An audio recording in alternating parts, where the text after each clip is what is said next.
Why did a relatively small clan in southeastern Africa become one of the most powerful military forces the continent had ever seen, and then, within a few decades, lose everything? The Zulu kingdom, forged in the early 19th century, was not born from ancient empires or large armies. It emerged from a web of small clans, shifting alliances, and one extraordinary leader. Within a single generation, the Zulu transformed the political map of southern Africa, challenged European colonial expansion, and left behind a legacy that still shapes South African identity today. This is not just the story of Shaka Zulu, though his leadership marked a turning point in African state building. It is the story of how a kingdom rose through innovation, unity, and ambition, and how it fell through internal strife, imperial pressure, and global change. Spanning from the early migrations of the Nguni peoples to the wars with British and Boer settlers and into the modern legacy of the Zulu monarchy, this documentary traces the full arc of the Zulu kingdom.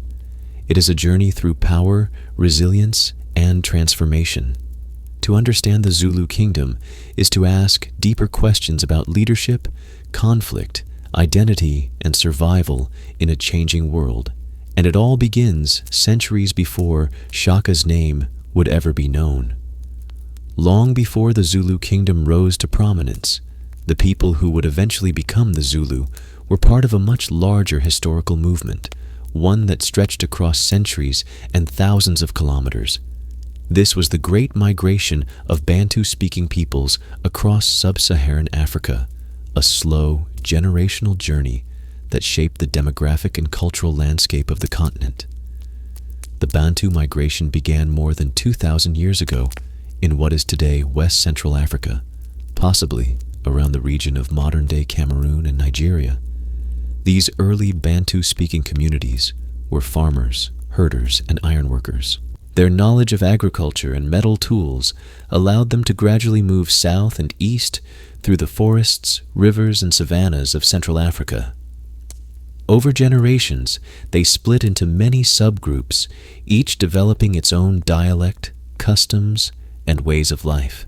Among these subgroups were the Nguni peoples.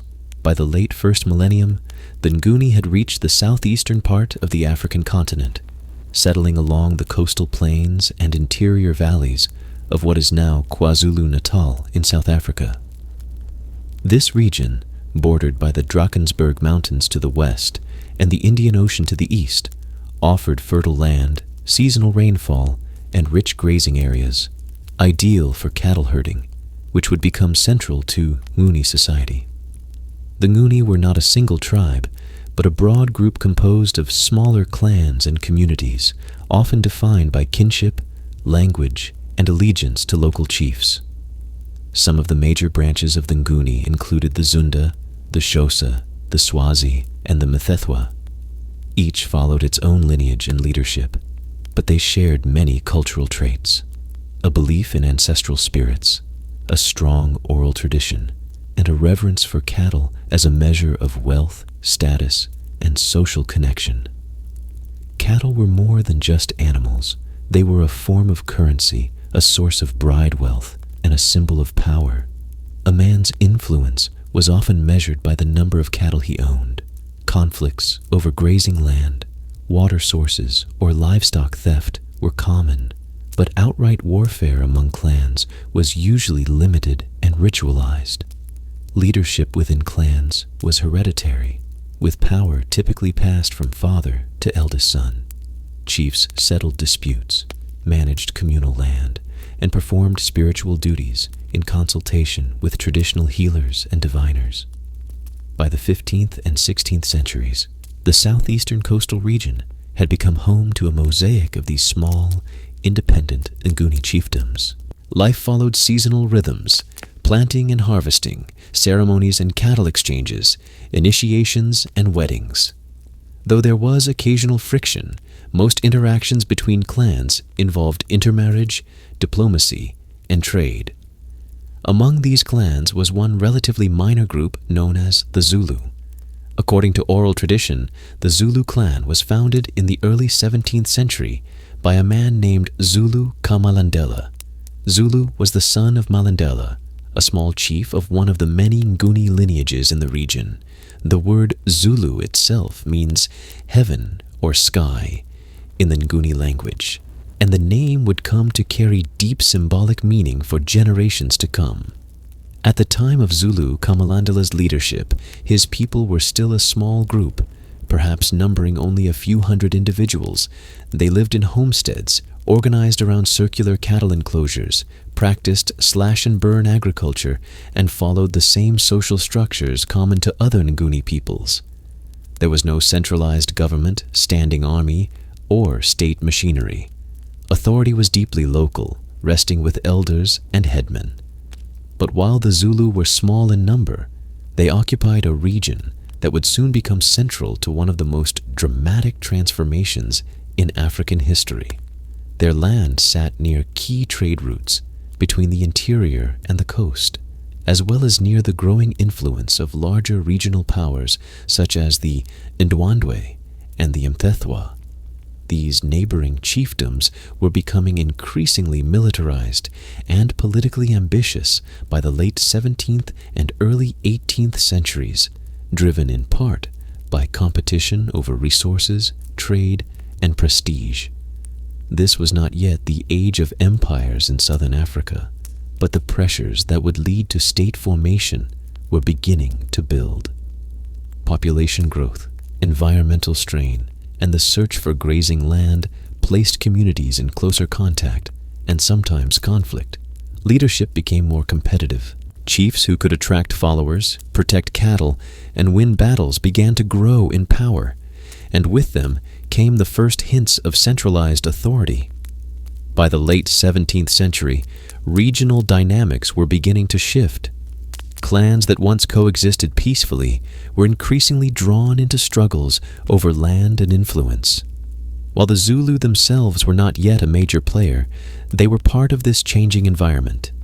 Over time, their leaders began to engage more directly in regional politics, forging alliances and intermarrying with neighboring clans to gain security and prestige.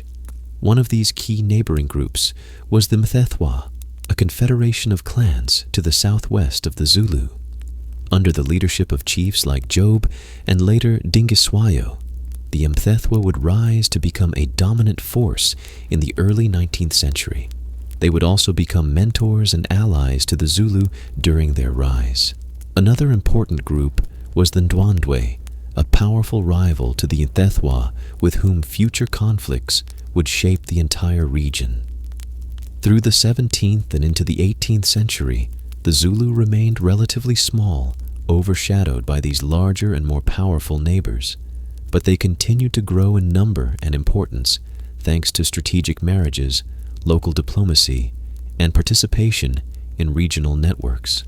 Their leaders, descended from Zulu Kamalandela, passed down not only political power, but also a strong sense of clan identity and loyalty. By the time Senzangakona, a descendant of Zulu Kamalandela, became chief in the late 18th century, the Zulu were poised to play a larger role in regional affairs. Senzangakona would have several sons, among them a boy named Shaka, whose future would forever change the history of southern Africa. But before Shaka's rise, the Zulu were still one of many clans in a densely populated and competitive region. Their story up to this point is not one of conquest or dominance, but of survival, adaptation, and quiet preparation. They were shaped by their environment, their culture, and the centuries-long migration that brought their ancestors to the southern edge of the continent. The land that would become Zululand was now a contested and dynamic space. Ambitious leaders were beginning to think beyond their own homesteads. The bonds of kinship were being tested by the logic of power, and soon a storm would break across the land, one that would scatter clans, redraw borders, and give birth to a new kind of kingdom. As the 17th century progressed into the 18th, the southeastern region of Africa, particularly what is now known as KwaZulu-Natal, became a place of increasing political movement and rising ambition. The Nguni-speaking clans that populated the region were no longer just scattered pastoral groups. Some were beginning to grow in size, military strength, and political influence, seeking to consolidate land, loyalty, and cattle under firmer control. Among these, many clans was one still modest in size but growing steadily, the Zulu. The Zulu clan, tracing its ancestry to Zulu Kamalandela, had spent generations maintaining a small but stable presence in the area. For many decades, they remained politically unremarkable, one among dozens of Nguni-speaking groups, surviving through alliances, intermarriage, and careful diplomacy. But by the early decades of the 18th century, changes in regional dynamics were beginning to open new opportunities for influence. The environment was becoming more competitive, and clan leaders who could offer security, cattle wealth, and military protection found themselves in a position to expand their authority. One of the reasons for this shift was demographic pressure. As populations increased, the need for more grazing land and water sources put pressure on previously stable boundaries between clans. While traditional systems of dispute resolution still functioned in many cases, competition for resources was intensifying. Raiding, once a limited and ritualized practice, was becoming more frequent and more violent. Chiefs began to rely more heavily on warriors and personal loyalty to secure their positions. This period also saw a growing emphasis on military organization. Larger clans, particularly the Mfecane and Ndwandwe, began to organize regiments of young men who could be called upon in times of conflict. These regiments, often tied to age grade systems, were not standing armies in the modern sense, but they represented a shift toward more centralized and coordinated forms of defense and offense. Smaller clans like the Zulu had to adapt or risk being swallowed by their more aggressive neighbors. By the mid to late 18th century, the Zulu clan was ruled by a man named Jama Kandaba. Jama was a cautious leader who focused on preserving the independence of his people rather than pursuing territorial expansion. He maintained good relations with neighboring clans and ensured the continued survival of the Zulu by avoiding unnecessary conflicts. However, Jama's leadership also highlighted the limitations of a small clan in a time of growing regional competition. The Zulu were stable, but they were not strong enough to project power beyond their immediate surroundings. The next significant step in the Zulu story came with Jama's son, Senzangakona Kajama. Senzangakona inherited leadership of the Zulu in the final decades of the 18th century. His reign marked the beginning of a more active phase in Zulu history, though it was still cautious and relatively modest. Senzangakona expanded his influence through marriage alliances with neighboring clans, including the powerful Mfecane. These alliances brought security, but also placed the Zulu within a wider web of obligations and rivalries. Senzangakona is best remembered today not for his political achievements, but for being the father of Shaka Zulu. However, his reign is significant for the way it positioned the Zulu within the shifting power structures of the region. Under his leadership, the Zulu began to play a more visible role in regional politics. They were still not dominant, but they were no longer obscure. One of Senzangakona's strategic moves was to maintain a close relationship with the Mfecane Confederation, which was becoming the most influential regional power in the late 18th century. The Mfecane, under the leadership of Chief Job and later his son Dingiswayo, were building a strong confederation of allied clans, combining military organization with diplomatic outreach. Senzangakona's alliance with the Mfecane allowed the Zulu to gain protection and status while avoiding direct confrontation with larger neighbors like the Ndwandwe to the north. Yet internal clan dynamics within the Zulu would also shape their future. Senzangakona had multiple wives and fathered several sons, including Sigujana, who succeeded him briefly after his death, and Shaka, born to a woman named Nandi. Shaka's birth was considered illegitimate according to Zulu customs because Senzangakona had not formally completed the bride wealth process for Nandi. This created tension within the clan, both socially and politically. Shaka's early life, shaped by this tension, was spent largely away from the main Zulu homestead. He and his mother Nandi were sent into exile, where Shaka grew up under the protection of other clans, particularly the Mfecane. It was during this period of exile that Shaka's military skills and leadership abilities began to emerge, attributes that would eventually transform the Zulu from a small clan into a dominant kingdom. But at this stage, the focus remains on the conditions that allowed such a transformation to be possible. The political and military landscape of southeastern Africa in the late 18th century was fertile ground for ambitious leaders. The Mfecane were rising under Dingiswayo, who introduced innovative leadership and began experimenting with military organization that went beyond traditional clan-based systems. The Ndwandwe, under Zwide, were equally powerful and increasingly confrontational. These two powers were on a collision course, and smaller clans like the Zulu were drawn into their orbit. It was in this competitive and evolving environment that the stage was set for the dramatic rise of the Zulu. The combination of population pressure, regional rivalries, and changing military tactics meant that older patterns of leadership and clan organization were becoming outdated. The opportunity now existed for someone to redefine the structure of power, someone who could break from the past, unite scattered groups, and build a centralized authority capable of resisting external threats. While Senzangakona's reign did not witness this transformation directly, it laid the foundation for it. His strategic alliances, particularly with the Mfecane, and his role in raising the next generation of Zulu leaders, helped shape the path forward. The internal divisions within the clan, including the marginalization of Shaka, would ultimately become a source of revolutionary change. By the end of the 18th century, the Zulu were still a relatively small clan, numbering in the low thousands. They controlled a modest territory and lived much as they had for generations, growing crops, herding cattle, and maintaining kinship ties with neighboring peoples. But the forces gathering around them were immense. Warfare was becoming more decisive. Leadership was becoming more centralized. Alliances were turning into confederations, and confederations into kingdoms. The Zulu had not yet entered that new phase, but they stood at the threshold. Their relationships with the Mfecane, their location in a contested region, and the emerging talents of a young warrior named Shaka were about to change everything.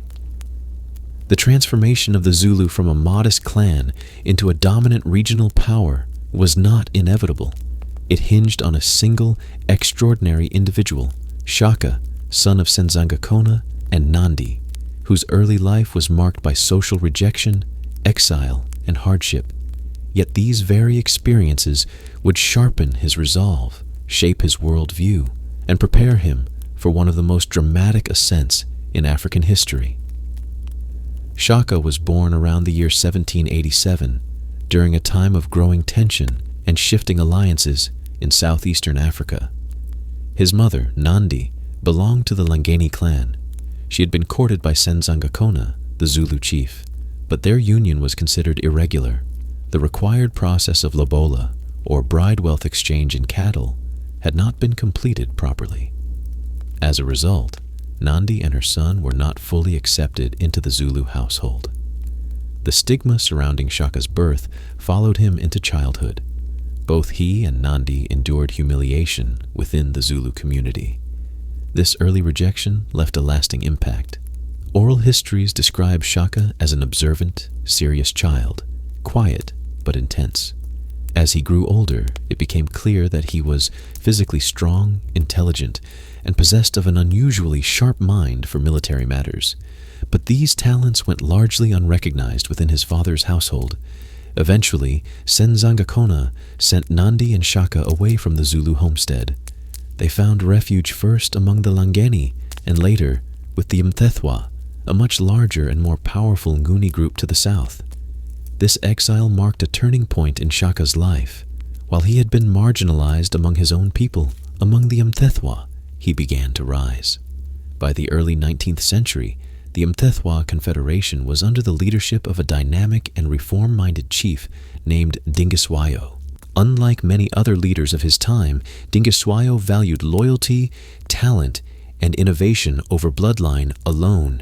He had begun reorganizing his forces, introducing a greater sense of discipline and unity among the various clans allied under Mthethwa leadership. It was within this more flexible political environment that Shaka began to thrive. Shaka joined the Mthethwa military structure as a young warrior, or Ibuto. His service was marked by exceptional performance. He quickly distinguished himself in battle through both physical courage and tactical insight.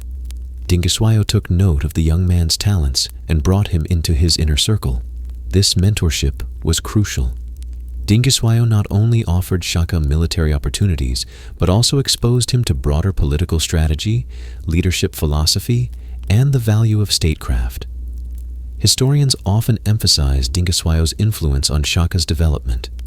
While Shaka would later surpass his mentor in both ambition and accomplishment, many of the foundational ideas of regimental organization, loyalty through merit, and the integration of smaller clans into a centralized power structure were first modeled by Dingiswayo.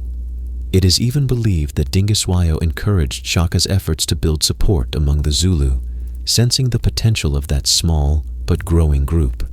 By this time, the internal leadership of the Zulu clan was unstable. Senzangakona had died, and his son Sigujana had taken power. However, Sigujana lacked strong backing. His claim was contested, and his authority was fragile. With Dingiswayo's support, Shaka returned to Zulu territory around the year 1816 to challenge for leadership. The circumstances of Shaka's rise to power are complex and layered. He had the military backing of the Mthethwa, the loyalty of a growing number of Zulu warriors, and a personal charisma that inspired confidence. Sigujana, unable to mount an effective resistance, was quickly overthrown, reportedly killed with Shaka's knowledge or direction. With this act, Shaka assumed control of the Zulu. His rise was not just a local succession dispute, it marked the beginning of a transformation. Unlike previous Zulu leaders, who had ruled a small clan through kinship and tradition, Shaka envisioned something larger, a centralized, militarized kingdom that would dominate rather than accommodate its neighbors. From the beginning, Shaka began instituting changes. Drawing from his experiences under Dingiswayo, he reorganized the Zulu military structure. He created a full-time regimental system in which young men were grouped by age into military units, each trained and housed together. These regiments, or amabuto, became the core of his authority. Warriors were trained relentlessly, taught discipline, endurance, and absolute loyalty. One of Shaka's most famous innovations during this time was his introduction of a new weapon, the ikalwa, a short stabbing spear named for the sound it made when withdrawn from a body. Unlike the traditional throwing spears used by Nguni warriors, the ikalwa required close-quarters combat and trained aggression. Shaka also insisted that his warriors abandon sandals and harden their feet by running barefoot over rough terrain, increasing their mobility and speed during campaigns. These reforms were not just about efficiency, they were about psychological transformation. Shaka aimed to break with the old ways of clan-based skirmishing and create a force capable of decisive conquest. His warriors were molded not just into fighters, but into instruments of state power. Loyalty to Shaka replaced loyalty to the extended family. Obedience became paramount. As Shaka consolidated his rule over the Zulu, he continued to serve as a vassal under Dingiswayo and the Mthethwa, but the balance of power was shifting. Shaka's military innovations, growing number of followers, and strategic marriages strengthened his independence. At the same time, Dingiswayo's position was becoming increasingly precarious. The Ndwandwe, led by the ambitious and aggressive Chief Zwide, viewed the Mthethwa as rivals for dominance in the region. The conflict between the Mthethwa and the Ndwandwe was reaching a breaking point. Around 1817, Dingiswayo was captured and killed by Zwide's forces during a campaign. The loss was a severe blow to the Mthethwa alliance. Without Dingiswayo's leadership, many of the affiliated clans fell into disarray, but Shaka moved quickly to fill the vacuum. Rather than retreat, he absorbed much of the Mthethwa network into his growing Zulu base. Warriors who had once fought under Dingiswayo now pledged allegiance to Shaka. Former Mthethwa allies saw in him a leader who could protect their interests and resist Ndwandwe aggression. In the span of less than a year, Shaka transformed the Zulu from a client clan into the successor of the Mthethwa Confederation. By the end of 1816, Shaka was no longer merely the chief of a small Nguni clan. He was the commander of a powerful and increasingly centralized polity. His military regiments, forged in discipline and loyalty, were ready for expansion. His authority, once questioned, was now absolute among his followers, and the fall of his mentor had created both the opportunity and the necessity to move boldly into the next phase of his leadership. The following years would see Shaka launch campaigns that would not only consolidate his control over neighboring clans, but also spark a period of upheaval across southern Africa.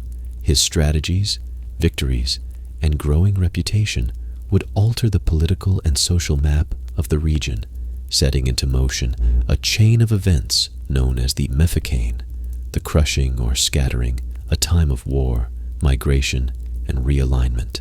When Shaka assumed control of the Zulu and absorbed the remnants of the Mthethwa Confederation, he inherited not only a military network, but also a regional opportunity. Southeastern Africa in the early 19th century was a fractured landscape of clans and alliances, many of them weakened by internal disputes or recent defeats.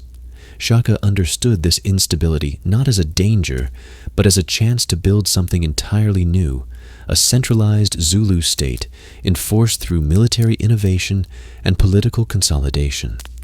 Between the years 1816 and 1820, Shaka undertook a series of reforms that would redefine warfare and governance across the region. What he created in this brief span was not just a powerful kingdom, but a model of statecraft that combined force, discipline, and strategic diplomacy. It was during these years that the Zulu kingdom began to take shape as a structured, centralized power with a clear identity and expanding borders. At the core of this transformation was the military. Shaka believed that the security and growth of the Zulu people depended on their ability to defend themselves and dominate their rivals. His military revolution began with organization. He established a standing army divided into regiments, or amabuto, based on age groupings. These regiments lived together in military barracks, known as amakanda, where they trained, ate, and were bound by a strict code of loyalty and discipline. This was a radical departure from previous Nguni traditions, where warriors were called up as needed and returned to their homes afterward. Shaka's regiments became permanent institutions. Young men, upon reaching a certain age, were enrolled and remained in service for years before they were permitted to marry or return to civilian life. This system fostered a deep sense of identity and allegiance, not just to their regiment, but to Shaka himself as the central authority. Beyond organization, Shaka revolutionized combat tactics. The introduction of the short-stabbing spear, or Iklawa, was only the beginning. He trained his warriors to use this weapon in tightly coordinated formations, emphasizing hand-to-hand combat. The primary battle formation became known as the Horns of the Buffalo. It consisted of a central force, or chest, that engaged the enemy frontally, supported by two flanking wings, or horns, that would sweep around and encircle the opposing force. A reserve unit, held back from the main battle, provided reinforcement or delivered a final blow when the enemy was fatigued or scattered. This method of warfare required exceptional discipline, communication, and physical endurance. Shaka drilled his warriors relentlessly, requiring them to run long distances barefoot to build stamina and toughness. Each warrior was trained to operate not just as an individual fighter, but as part of a coordinated unit. The result was a force that moved quickly, struck hard, and fought with unity unmatched by any of the neighboring clans or confederations. Shaka also changed the psychological environment of warfare. He insisted on absolute loyalty and punished insubordination or cowardice harshly. His enforcement of discipline was unforgiving, but it served a purpose. It ensured that his army could act as a single, cohesive force. This cohesion allowed smaller Zulu regiments to overcome larger but less organized opponents. Word of their success began to spread, and so did fear of their methods. Military success was only one part of Shaka's vision. As he conquered neighboring clans, he implemented policies that integrated them into the expanding Zulu state. Rather than destroying the defeated, he often absorbed them. Captured warriors were offered the chance to join his regiments.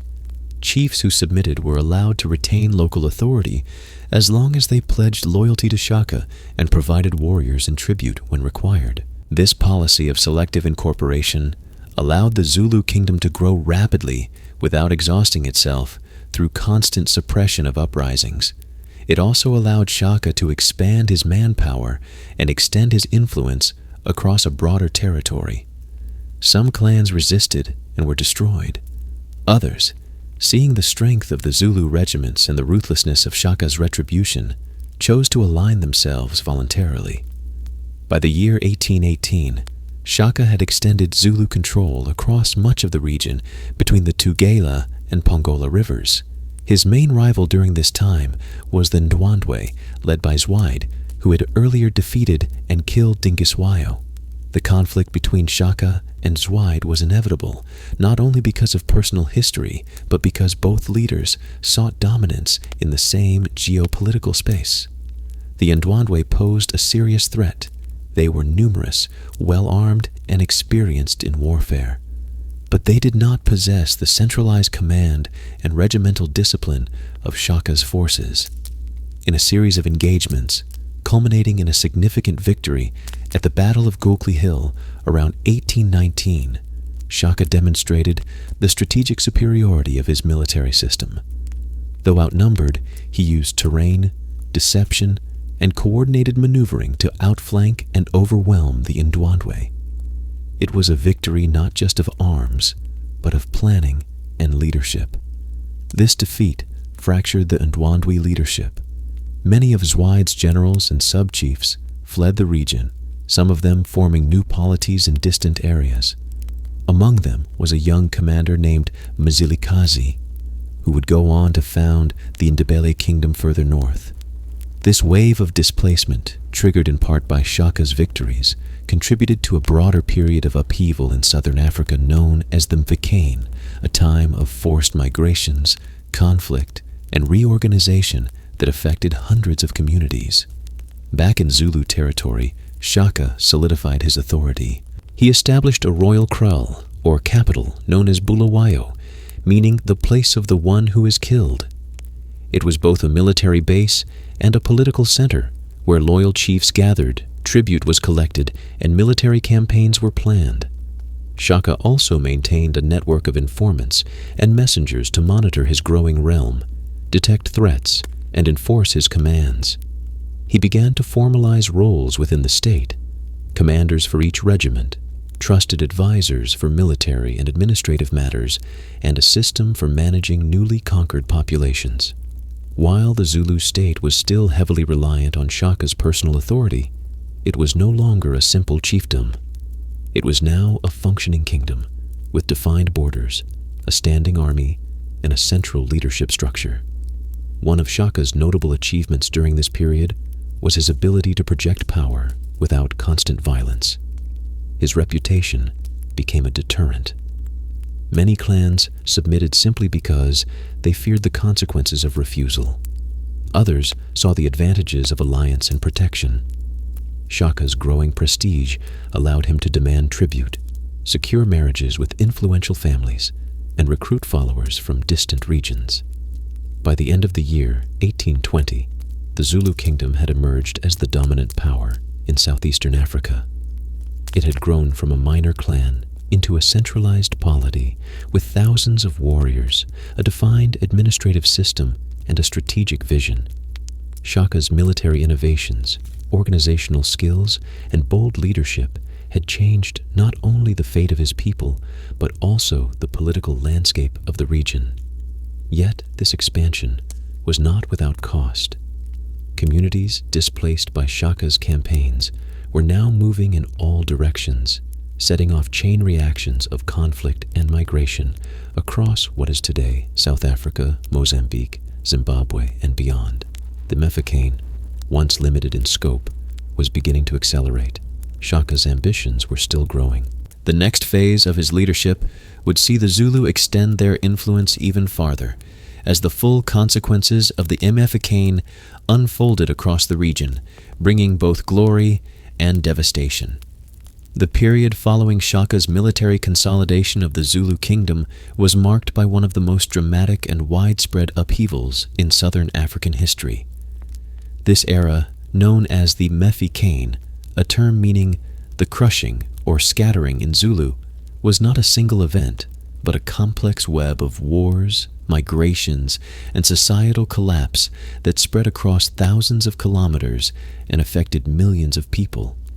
Between the early 1820s and the end of the decade, Shaka's expanding influence set off a chain reaction that shattered old alliances, displaced entire communities, and redrew the political map of the region. The Mfecane was both a consequence of the Zulu kingdom's rise and a process that allowed its further expansion.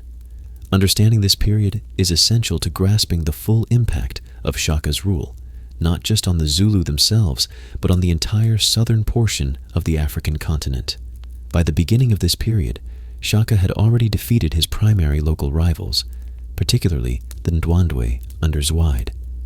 The fragmentation of the Ndwandwe Confederation after their defeat caused several powerful leaders and their followers to flee the Zulu heartland. These displaced groups, many of them militarized and desperate, began moving in search of new territories, clashing with existing communities and displacing others in turn. The result was a cascading series of conflicts and migrations that would continue for years. One of the most significant figures to emerge from this displacement was Mzilikazi, formerly one of Zwide's generals. After breaking with both the Ndwandwe and the Zulu, Mzilikazi led a band of followers northwest, eventually founding the Ndebele Kingdom in what is now southwestern Zimbabwe. Along the way, his group engaged in numerous battles, forcing smaller communities either to flee or to submit. Mzilikazi, like Shaka, used military organization and discipline to maintain control, and he left behind a path of destruction that echoed the Zulu model.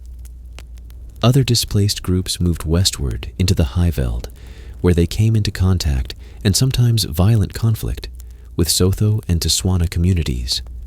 New political entities such as the Kololo and the Gaza Kingdom emerged during this time, each one influenced in some way by the shifting dynamics of the Mfecane.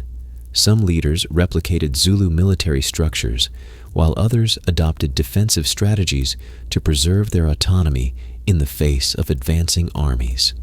Back in the Zulu heartland, Shaka continued to strengthen his control. With most major threats neutralized, he turned his attention to absorbing smaller clans and securing Zulu dominance through a mix of force and diplomacy. Some communities willingly joined the kingdom, offering tribute and warriors in exchange for protection. Others resisted and were destroyed. Shaka's policy was clear: unity under Zulu authority or removal. The economic and demographic consequences of this expansion were far-reaching. Large swaths of land were depopulated as people fled the violence. Agricultural systems were disrupted, and trade networks collapsed in many areas. Entire generations were born into a world of constant movement, uncertainty, and conflict. Oral traditions from various regions recall this period with deep trauma, a time when established ways of life were uprooted and survival often depended on mobility and martial strength. However, it is important to recognize that the Mfecane was not purely a product of Zulu aggression. Many historians argue that the phenomenon was multi-causal. Environmental pressures, such as drought and famine, had already strained communities before Shaka's rise. European slave raiding along the southeastern coast, especially near Delagoa Bay, had also introduced new forms of violence and competition. The arrival of firearms in some regions gave certain groups an advantage over others, further fueling instability. Still, the role of the Zulu kingdom in intensifying the Mfecane is undeniable. Shaka's model of centralized, militarized governance became both an inspiration and a threat to neighboring communities. As word of his regiment's success spread, other leaders began to adopt similar methods, some to compete, others to defend. In doing so, they accelerated the spread of organized violence. Inside the Zulu kingdom, Shaka enforced a rigid social order designed to maintain control over the growing population. His military regiments remained central to governance, and men were expected to remain in service for long periods before being allowed to marry and settle. This policy delayed the formation of new families, thereby controlling population growth and ensuring continued availability of warriors. The king personally approved all marriages, especially among his elite regiments, and used these unions to solidify loyalty and manage clan relations. Shaka also kept a close watch on the activities of his chiefs and advisors. He maintained a network of informants and messengers to report on any signs of dissent. Punishments for disloyalty were swift and severe. His rule was absolute, and though he did reward loyalty and merit, he did not tolerate independent political maneuvering. Chiefs who grew too powerful or showed signs of autonomy were removed or executed. Despite his authoritarian rule, Shaka did attempt to centralize administration in a way that reduced factionalism. He created a hierarchy of military commanders, local governors, and advisors who reported directly to him. Tribute was collected regularly, and agricultural production was coordinated through royal homesteads. Cattle herds, the primary measure of wealth and power, were consolidated under state control, then redistributed as rewards or for use in royal rituals. One of the defining aspects of this period was Shaka's personal charisma and leadership style. He was known for his commanding presence, long speeches, and ability to inspire both fear and loyalty. He led from the front in military campaigns and expected the same from his commanders. His reputation became a political tool in itself. People submitted not just to the Zulu army, but to Shaka's legend. As the Zulu kingdom expanded, Shaka began to entertain diplomatic contact with outsiders, particularly European traders and hunters operating along the southeastern coast. Some of these visitors were struck by the discipline and scale of the Zulu military, while others feared the implications of a powerful African state so close to European trading posts. Though Shaka had little interest in European alliances or technology at this stage, he understood the importance of managing external perceptions. He allowed limited access to his territory and maintained strict control over trade. By the late 1820s, Shaka stood at the height of his power. The Zulu kingdom stretched across a large portion of southeastern Africa, encompassing dozens of absorbed clans and tributary groups. Its military remained unmatched in the region, and its social structure was rigidly controlled. The Mfecane had transformed the landscape, and while it had created chaos for many, it had also laid the foundation for a new political order dominated by the Zulu. But the very structure that had enabled this rapid rise was also beginning to strain. The constant warfare had exhausted many communities, and internal discontent was growing. Shaka's heavy demands on warriors, on chiefs, on the general population were taking their toll. His increasing paranoia and tendency toward purges alienated some of his closest advisors and family members. Among those watching closely were his half-brothers, Dingane and Mfecane. They had grown up within the regimental system and had served loyally for years, but now saw an opportunity as the king's popularity began to decline. What had once been a unified front under Shaka's leadership was starting to crack. The next chapter would not be about external conquest, but internal betrayal. As the Mfecane began to subside and the Zulu kingdom reached its maximum territorial extent, the focus would shift inward to questions of succession, loyalty, and the legacy of a king who had reshaped an entire region. By the early 1820s, Shaka had emerged not only as a military innovator, but as a ruler with unprecedented control over a large and diverse population. Having established the Zulu kingdom through conquest and consolidation, he turned his attention inward, toward the management, organization, and control of the kingdom's internal affairs. This period of Shaka's rule reveals a different aspect of his leadership, one shaped not only by warfare, but by administration, social engineering, and personal authority. At the heart of Shaka's domestic governance was centralization. He understood that a kingdom built by force would need more than military power to survive. In place of the old, decentralized system of clan-based leadership, Shaka constructed a new structure in which power flowed directly from the king. Every decision of importance, from marriage arrangements to military deployments to cattle distribution, required his approval. This centralization helped solidify loyalty, but also created a bottleneck of control that revolved entirely around his person. To manage the daily operations of the expanding kingdom, Shaka relied on a trusted group of commanders and advisors. These included seasoned military officers, royal household members, and regional governors who reported directly to the royal capital. Unlike previous Nguni systems, where local chiefs wielded broad autonomy, Shaka appointed officials who were loyal to him personally rather than to their ancestral lineages. This disrupted traditional power structures and helped prevent regional rivalries from undermining royal authority. Shaka's administrative center, the royal kraal of Bulawayo, meaning the place of the one who is killed, was both a political hub and a symbol of absolute rule. From this capital, Shaka coordinated military campaigns, held ceremonial gatherings, and issued laws. The kraal itself was designed in a circular layout, with the king's enclosure at the center and surrounding zones designated for regiments, livestock, and visitors. Its spatial arrangement mirrored the hierarchical nature of the Zulu state, placing the king at the literal and symbolic heart of the kingdom. One of the central aspects of domestic policy was control over marriage and reproduction. Shaka delayed the right of warriors to marry until they had completed extended periods of military service. This policy kept young men focused on warfare and minimized the distractions of family life.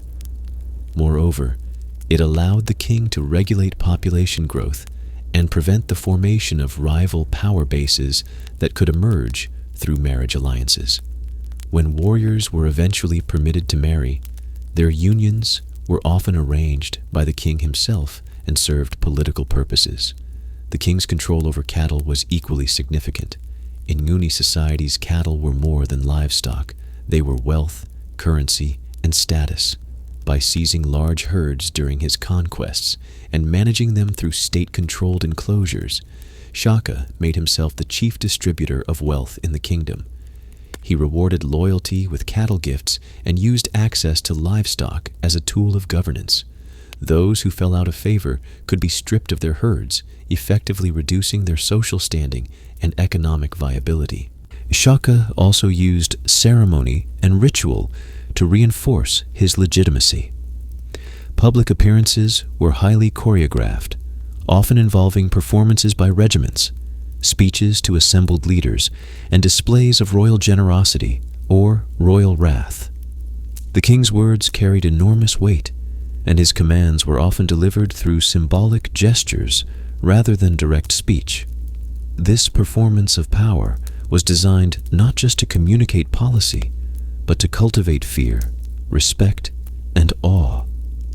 Despite these efforts at centralized rule, Shaka remained deeply paranoid. His experience of exile and betrayal in his youth had left a lasting mark. As his power grew, so did his suspicion of rivals, both real and imagined. Reports of dissent were investigated swiftly, often resulting in harsh punishments. Executions, exile, and public shaming became tools of internal discipline. While this ensured a degree of loyalty and fear, it also created tension among his advisors and kin. One of the most significant changes during this period was the restructuring of social identity. Under Shaka, the traditional divisions between clans began to blur. People from various conquered groups were absorbed into Zulu society and reclassified not by lineage, but by their allegiance to the king. This reshaping of identity helped to unify the population under a single national framework, but it also diluted older cultural distinctions. For many, becoming Zulu was less about ancestry and more about military service, obedience, and shared loyalty.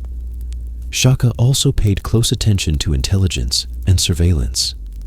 He maintained a wide-reaching network of informants who traveled the kingdom and reported on local events. These agents provided the king with information on potential rebellions, supply levels, and public sentiment. The mere knowledge that the king might be watching kept many chiefs and commoners in check. While Shaka's domestic policies created a strong, centralized kingdom, they were not without strain. The relentless demands on manpower, the long-term military service, the control over marriage and movement, all began to generate fatigue and quiet resentment. Communities that had once submitted for protection now found themselves overburdened by expectations. Chiefs who had once supported Shaka's rise now began to question his increasingly authoritarian style. The emotional toll of rule also began to show in Shaka's behavior. In the later years of his reign, he became more erratic and less tolerant of dissent. His punishments grew more severe, and his suspicion of conspiracies deepened. This culminated in a tragic moment in 1827 when his beloved mother, Nandi, passed away. Overwhelmed by grief, Shaka ordered a mourning period that disrupted the daily life of the kingdom. Crops were left unharvested. Pregnant women were forbidden to give birth. Those who disobeyed were executed. It is said that thousands died during this period of state-imposed mourning, though the exact number is uncertain. This event shocked many within the Zulu elite. The king's grief, while understandable, had turned into a demonstration of unchecked power. The mourning decree exposed a deeper problem, that the entire machinery of state depended on the emotional stability of one man. It was a warning sign that Shaka's leadership, while brilliant, was vulnerable to excess. Among those who took notice were his half-brothers, Dingane and Mfecane. Both had served under Shaka and had witnessed his rise. They had also seen the fear he inspired and the risks he was willing to take. Though publicly loyal, they began to build alliances in secret, sensing that the king's grip might be slipping. Their discontent was shared by a small circle of courtiers and commanders who believed that the time had come for a new chapter in Zulu leadership. By the year 1828, the internal pressures were mounting. While the kingdom remained strong on the outside, it was growing brittle from within. The burden of rule, the cost of constant readiness for war, and the isolation of absolute power had begun to take their toll on Shaka and on those around him. By the late 1820s, the Zulu kingdom had become the dominant power in southeastern Africa. Its military was unmatched in discipline and effectiveness. Its administrative system was highly centralized, and its king, Shaka, had become both feared and revered. Yet beneath this powerful exterior, internal tensions had begun to surface, driven by fatigue, fear, and dissatisfaction. Shaka's intense focus on control and loyalty, once a strength, had started to alienate those closest to him. His final years, marked by growing paranoia and increasingly severe punishments, set the stage for a decisive and violent end. The turning point came not on the battlefield, but within the royal household itself. Among those who had grown wary of Shaka's leadership were his half-brothers Dingane and Mlangana. They were sons of Senzanga Kona, the same father who had ruled the Zulu clan before Shaka, and thus held legitimate claims to leadership in the eyes of many within the royal circle. Both had served in the Zulu military and court for years, observing Shaka's rule firsthand. Over time, they had become increasingly alarmed by the king's behavior, especially his unpredictability, harsh punishments, and emotional instability following the death of their mother, Nandi. In the year 1828, their fears crystallized into a plot. Together with a senior bodyguard named Mbofa Kasithai, Dingane and Mhlangana conspired to eliminate Shaka and seize power. Their plan relied on secrecy and timing, as any hint of betrayal would have meant death. But they also relied on something more subtle, the knowledge that many within the court were ready for change. Shaka's rule had stretched the kingdom to its limits. Constant warfare, delayed marriages, forced population movements, and rigid state control had produced discontent even among his most loyal supporters. According to oral tradition, the assassination took place at Dukuza, a royal kraal near present-day Stanger in KwaZulu-Natal. Shaka had summoned his inner circle to discuss matters of state, unaware that some among them carried lethal intentions. Dingane and Mlangana entered the royal enclosure with Mbofa and a few trusted men. They approached Shaka under the pretense of offering counsel. When the moment was right, Mbofa struck first, followed by the others. The attack was swift and violent. Shaka, unprepared and likely unarmed, was killed within moments. His body was reportedly buried in an unmarked grave to conceal the location and prevent any symbolic mourning or retaliation. The death of Shaka marked the end of an era, but it did not result in immediate chaos. Dingane acted quickly to secure power. He declared himself king and took steps to eliminate potential rivals, including his co-conspirator and brother Mlangana, who was killed shortly thereafter. This consolidation of power allowed Dingane to present himself as the sole heir to the throne, and he began the process of gaining recognition from the regiments and regional commanders who had served under Shaka. In the days and weeks that followed, Dingane focused on stabilizing the kingdom. He knew that many of Shaka's reforms had strengthened the state, but had also created widespread resentment.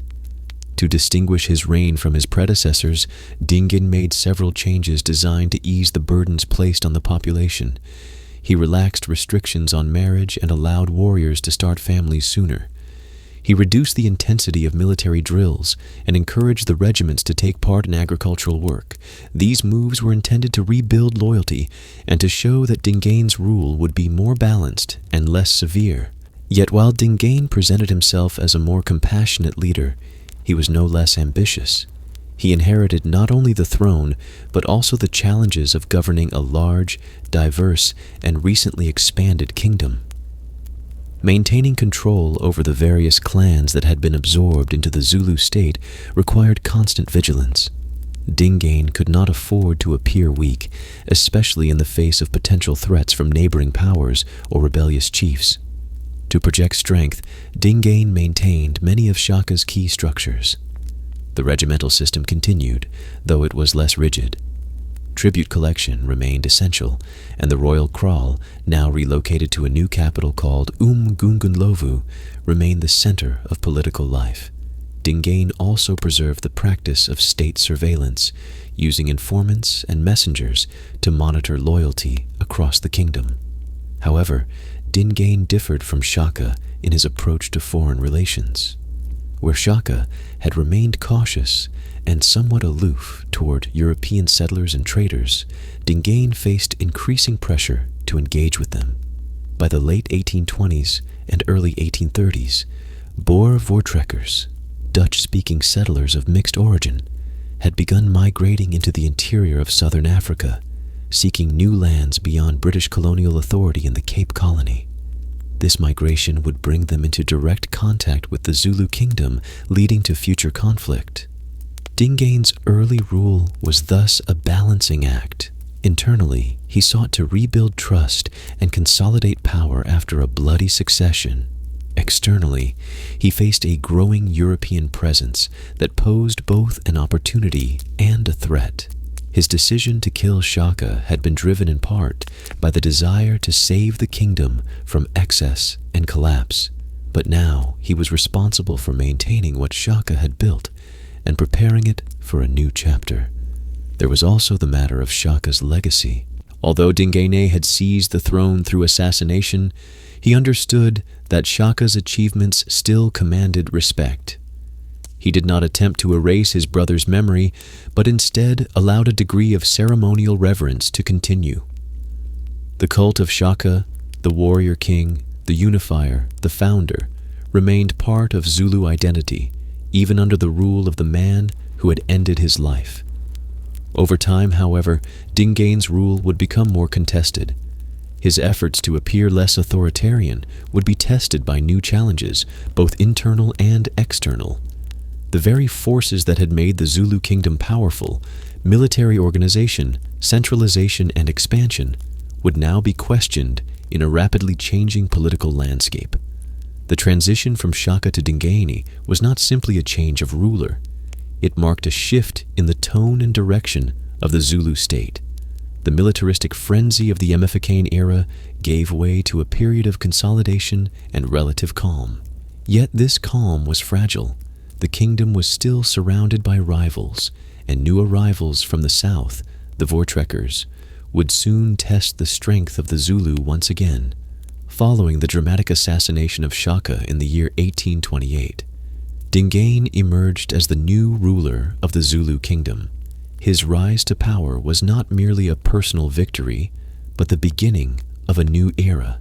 The kingdom, forged in war and held together by Shaka's force of personality and military discipline, now had to find a path forward under a new ruler with a different temperament, facing new external threats. Over the next decade, Dingane would seek to consolidate power, redefine his authority, and navigate a growing crisis triggered by the arrival of the Voortrekkers, Dutch-speaking settlers migrating inland from the Cape Colony. At the start of his reign, Dingane made clear efforts to distinguish his leadership style from that of his predecessor. He softened some of the harsher policies that had characterized Shaka's later years. He allowed warriors to marry at a younger age, permitted more local autonomy among loyal chiefs, and gave attention to cultivating internal peace. These measures helped ease tensions within the kingdom, especially among those who had grown weary of continuous warfare and strict military discipline. Yet Dingane was far from a passive or weak ruler. He preserved the central institutions of the Zulu state, including the regimental system, and continued to demand tribute and service from subordinate communities. He also maintained a strong royal presence through his new capital, Umgungundlovu, located in a more defensible position than Shaka's former kraal at Dukuza. The new capital was larger and more structured, symbolizing Dingane's intention to build a stable and enduring rule. It served as both an administrative center and a ceremonial heart of the kingdom. However, a significant shift was occurring beyond Zulu borders. In the early 1830s, the Great Trek, a mass migration of Boer settlers seeking to escape British control in the Cape Colony, began to bring Voortrekkers into the interior regions of southern Africa. These settlers were in search of new farmland and independence, and many of them looked to Natal, the region under Zulu authority, as a promising destination. At first, the Voortrekkers had little direct contact with the Zulu, but by the middle of the decade, their presence was impossible to ignore. Dingane initially adopted a cautious approach to the Voortrekkers. He was aware of their military capabilities, especially their possession of firearms, and he understood that their migration represented both an opportunity and a threat. On one hand, Dingane saw potential for trade and diplomatic recognition. On the other hand, he feared the possibility of losing control over territory or facing a well-armed enemy determined to settle on Zulu land. In an attempt to manage the situation diplomatically, Dingane agreed to meet with one of the Voortrekker leaders, Piet Retief, in the year 1838. Retief had emerged as a prominent figure among the settlers and was tasked with negotiating land agreements with local African rulers. He approached Dingane with a request for land in the Zulu heartland, offering in return to recover stolen cattle that had been taken from the Zulu by a rival chief. This gesture was welcomed by Dingane, who saw it as a test of Retief's sincerity. When the Voortrekkers successfully returned the stolen cattle, Dingane appeared to be open to negotiation. A treaty was drafted, reportedly granting the Voortrekkers land in Natal. Retief and his delegation were invited to the royal kraal at Umgungundlovu for a ceremonial farewell before finalizing the agreement. What happened next remains one of the most controversial and debated events in South African history. On the day of the farewell ceremony, Retief and his men were invited to enter the royal enclosure, where they were treated to traditional dances and offered beer. Then, in a sudden turn, Dingane gave the order, "Bulalani Abathakathi," kill the wizards. Zulu warriors seized the unarmed Voortrekkers and executed them on the spot. Retief and his entire delegation were killed. The reasons for this act have been interpreted in various ways. Some suggest Dingane saw the Voortrekkers as spies or invaders. Others believe he feared the consequences of granting land to foreigners or suspected treachery. What is clear is that this event shattered any hope of peaceful relations between the Zulu and the Voortrekkers. Within days of the massacre, Dingane sent regiments to attack Voortrekker camps along the Bloekrans and Bushman rivers. These raids were devastating.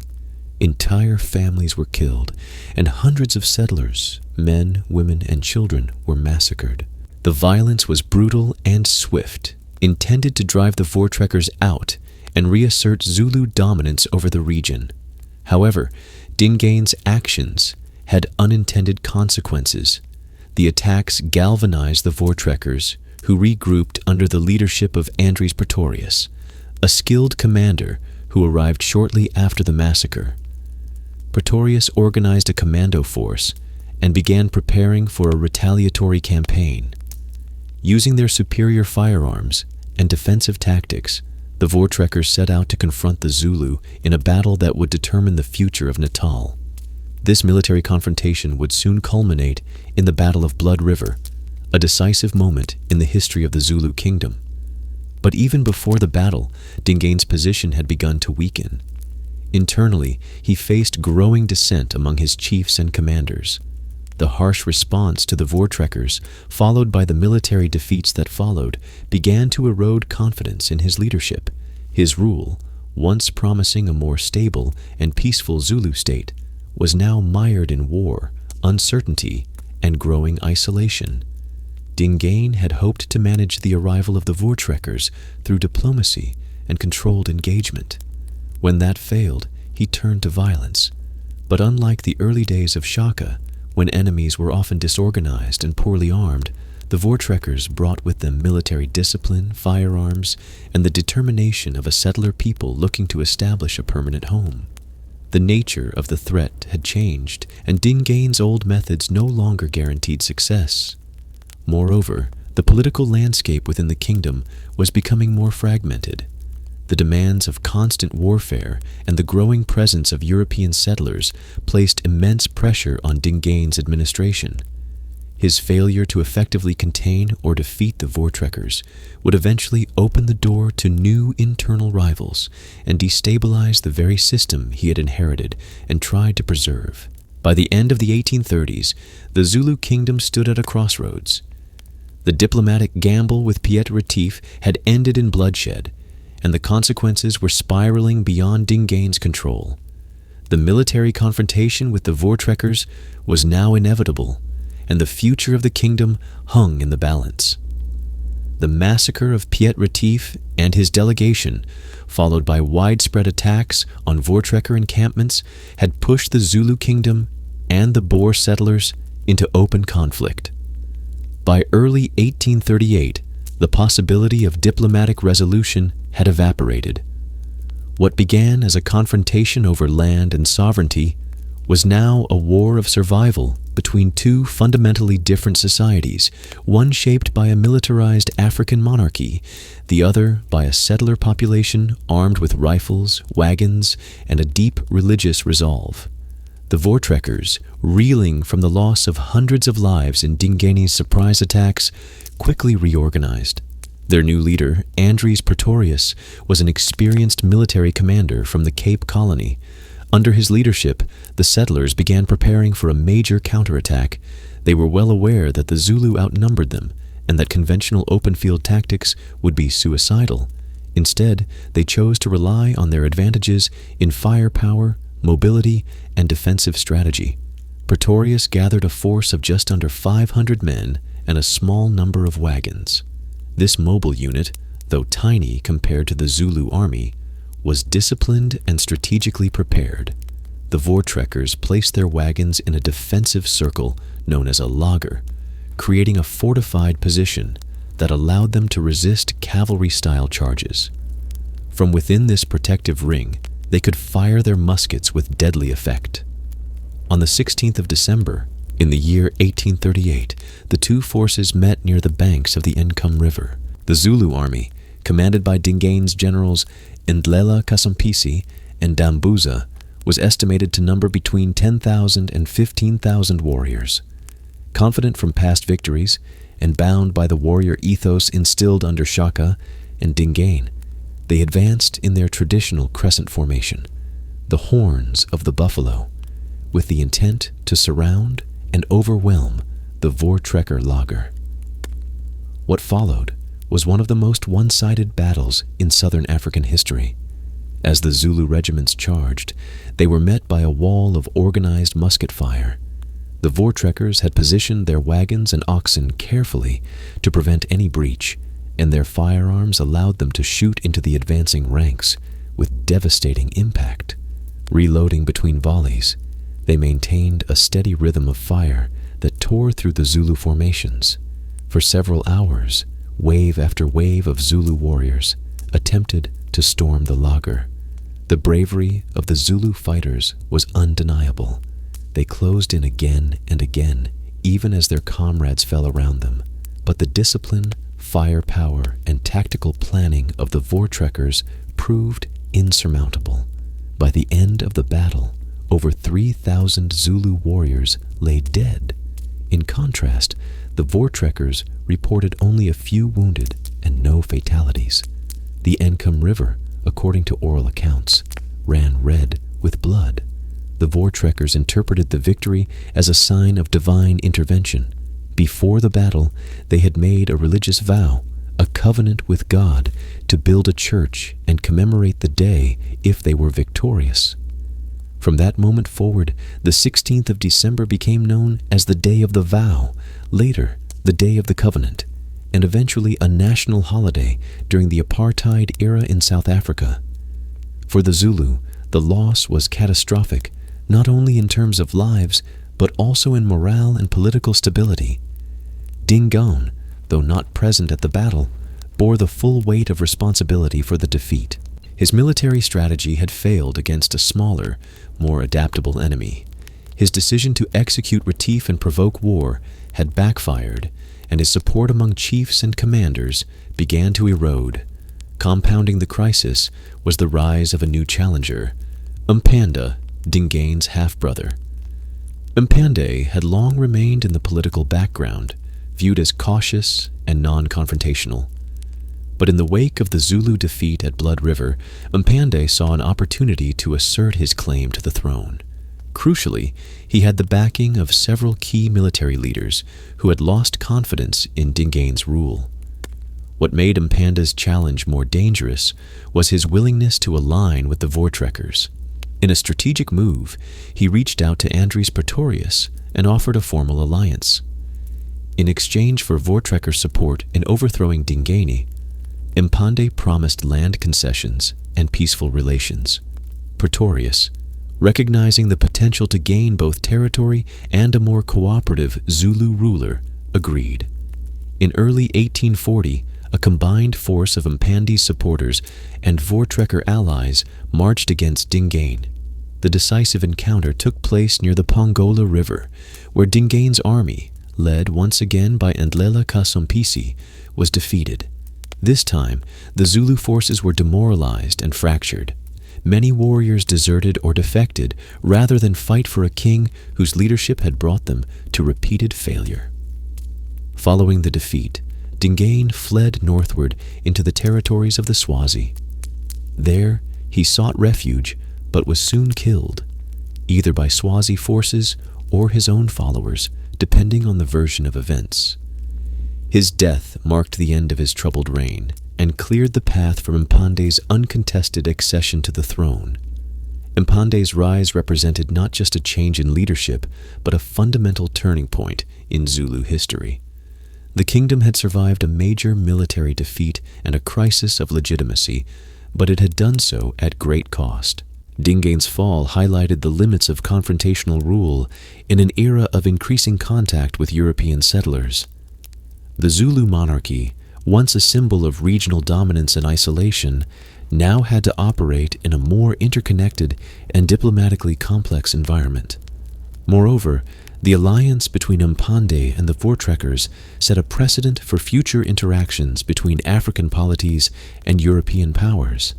It demonstrated that diplomacy, strategic alliances, and calculated concessions could be as decisive as warfare in shaping the political map. For the Voortrekkers, their role in placing Mpande on the throne gave them new influence and leverage in the region, a dynamic that would continue to evolve in the years ahead. The Battle of Blood River and the fall of Dingane thus represent a watershed moment. They marked the end of Zulu expansion under purely martial rule and the beginning of a more politically nuanced phase of Zulu statecraft. Dingane's reign, while attempting to stabilize and humanize the kingdom after Shaka's relentless militarism, ultimately fell under the weight of poor judgment and geopolitical miscalculation. With Dingane's defeat and death in the early 1840s, the Zulu kingdom entered a new phase of leadership under King Mpande Kasanzanga Kona. Unlike his predecessors, Mpande rose to power not through military conquest or assassination, but through strategic alliance, most notably with the Boer Voortrekkers. His reign, which lasted more than 3 decades, became the longest in Zulu history and was marked by relative internal stability, cautious diplomacy, and a more pragmatic approach to regional power dynamics. Mpande had always been seen as a quiet and thoughtful figure, more inclined toward compromise than aggression. Yet his ability to survive the brutal politics of Shaka's and Dingane's courts demonstrated a deep understanding of the kingdom's political landscape. He had avoided execution during both reigns, maintained relationships with powerful military leaders, and ultimately seized his opportunity when Dingane's rule began to collapse. The support he gained from the Voortrekkers was not only military, but also symbolic, positioning him as a more cooperative and rational alternative to his erratic predecessor. Upon securing the throne, Mpande focused first on restoring unity within the Zulu kingdom. The years of Shaka's militarism, Dingane's paranoia, and the disastrous wars with the Voortrekkers had left the kingdom fragmented and weary. Mpande knew that his survival depended on healing these divisions. He retained key regiments and commanders from Dingane's era, but allowed greater autonomy to local chiefs who pledged loyalty to him. This approach reduced the risk of rebellion and encouraged formerly hostile groups to reintegrate into the kingdom's structure. One of Mpande's key strengths was his ability to balance tradition with adaptation. He did not dismantle the regimental system or centralized authority established under Shaka, but he moderated it. Young men were still organized into age-grade regiments, and the military remained a central institution, but Mpande was more sparing in its use. Rather than launching new conquests, he focused on defending existing borders and maintaining peace through negotiation. Mpande's diplomatic skills were put to the test almost immediately. His alliance with the Voortrekkers had been crucial in defeating Dingane, but it had come at a cost. The Boers expected land in return, and Mpande honored this expectation by ceding a portion of territory south of the Tugela River. This decision created a de facto border between Zulu-controlled land and the newly proclaimed Boer Republic of Natalia. Relations with the Boers were complex. On the one hand, Mpande recognized the military threat they posed and sought to avoid direct confrontation. On the other hand, he was determined to protect Zulu sovereignty and prevent further encroachment. Over time, this cautious diplomacy proved effective.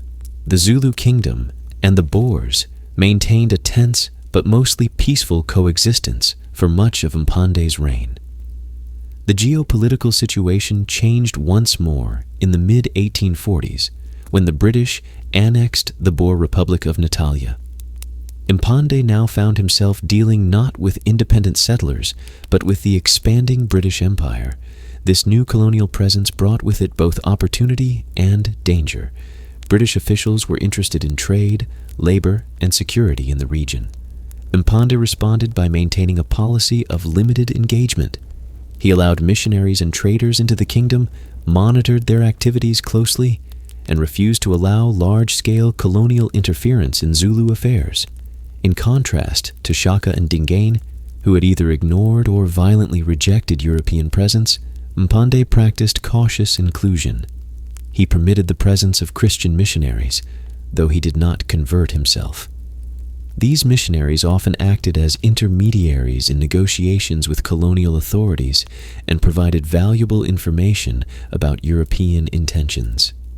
However, Mpande never allowed them to dictate policy or influence internal governance. Internally, Mpande's rule was not without challenges. His most significant domestic crisis arose from succession politics. Like many traditional African monarchs, Mpande had multiple wives and many sons.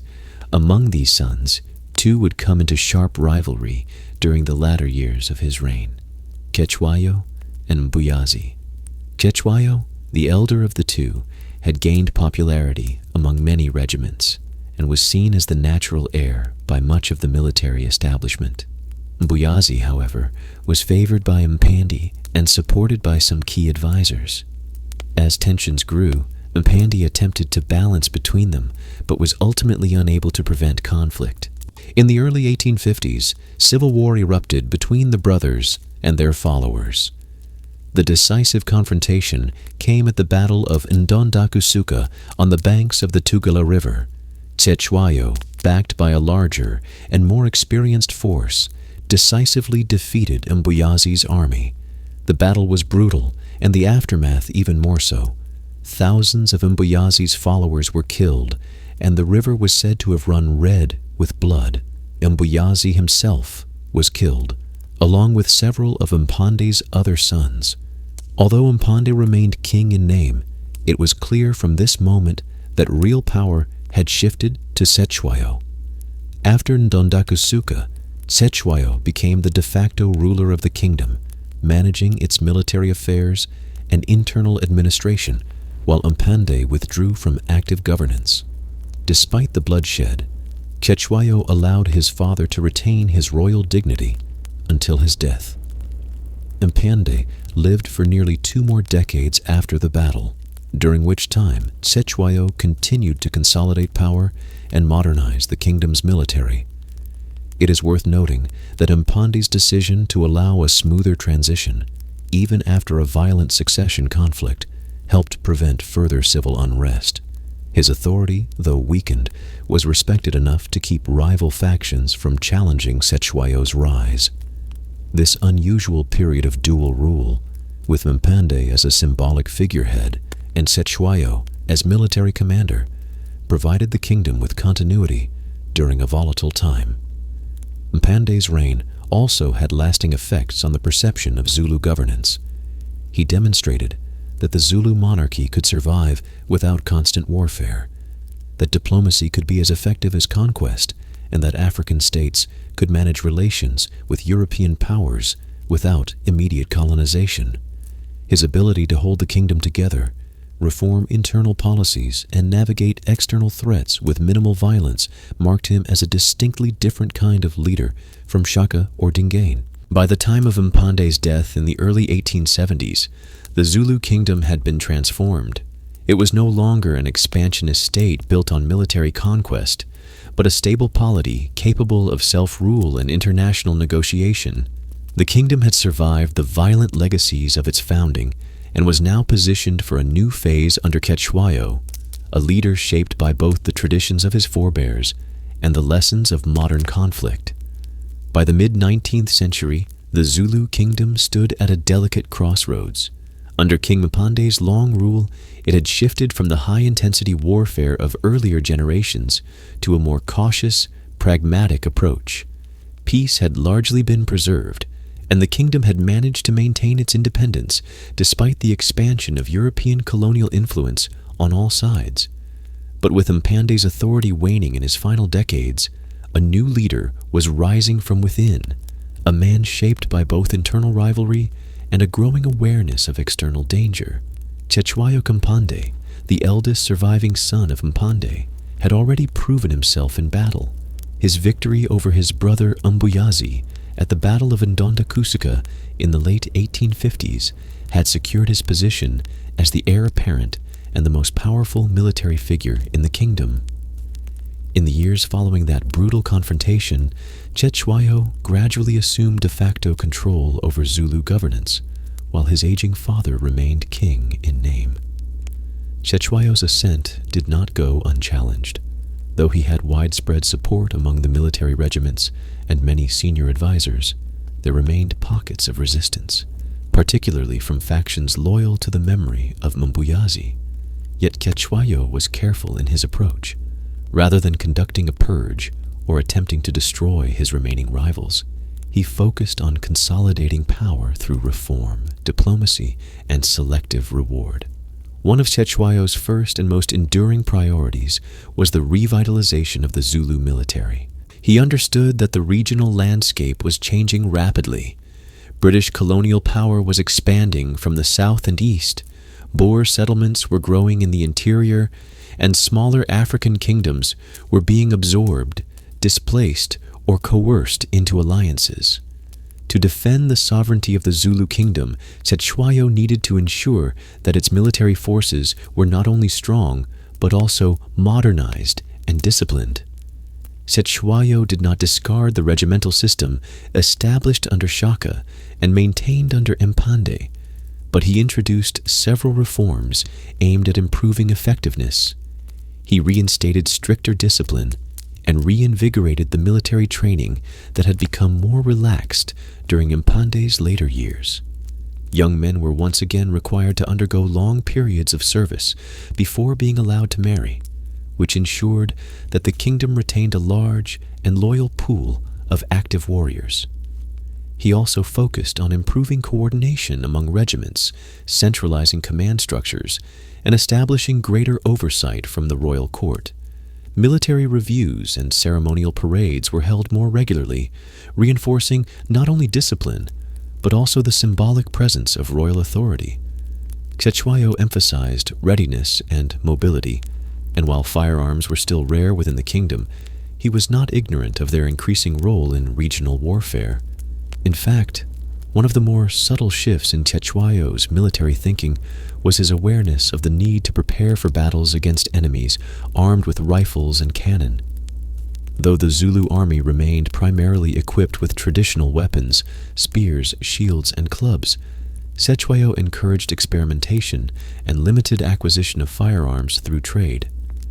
Still, he was cautious not to rely on them too heavily, understanding that the strength of the Zulu army lay in its discipline, morale, and speed, rather than technology alone.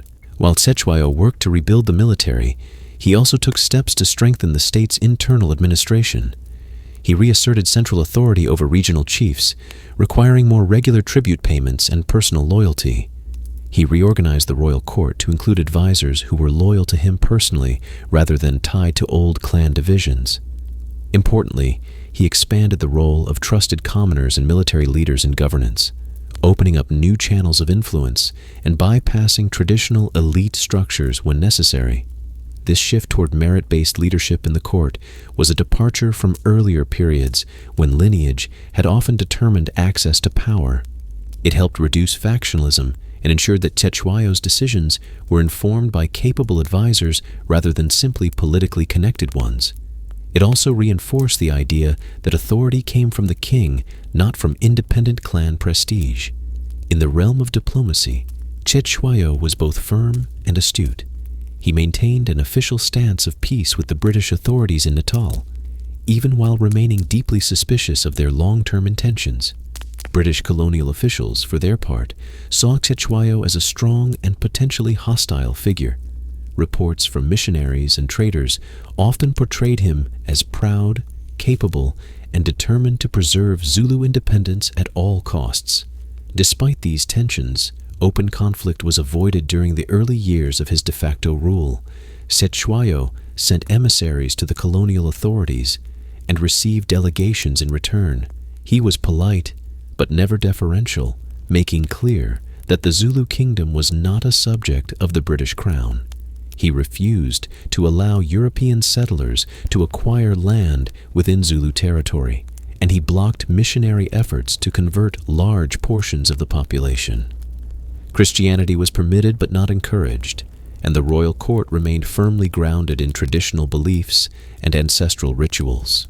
In 1872, Mfecane died, and Cetshwayo was officially recognized as king. Although he had been the true power behind the throne for many years, his formal coronation marked a new chapter in the kingdom's history.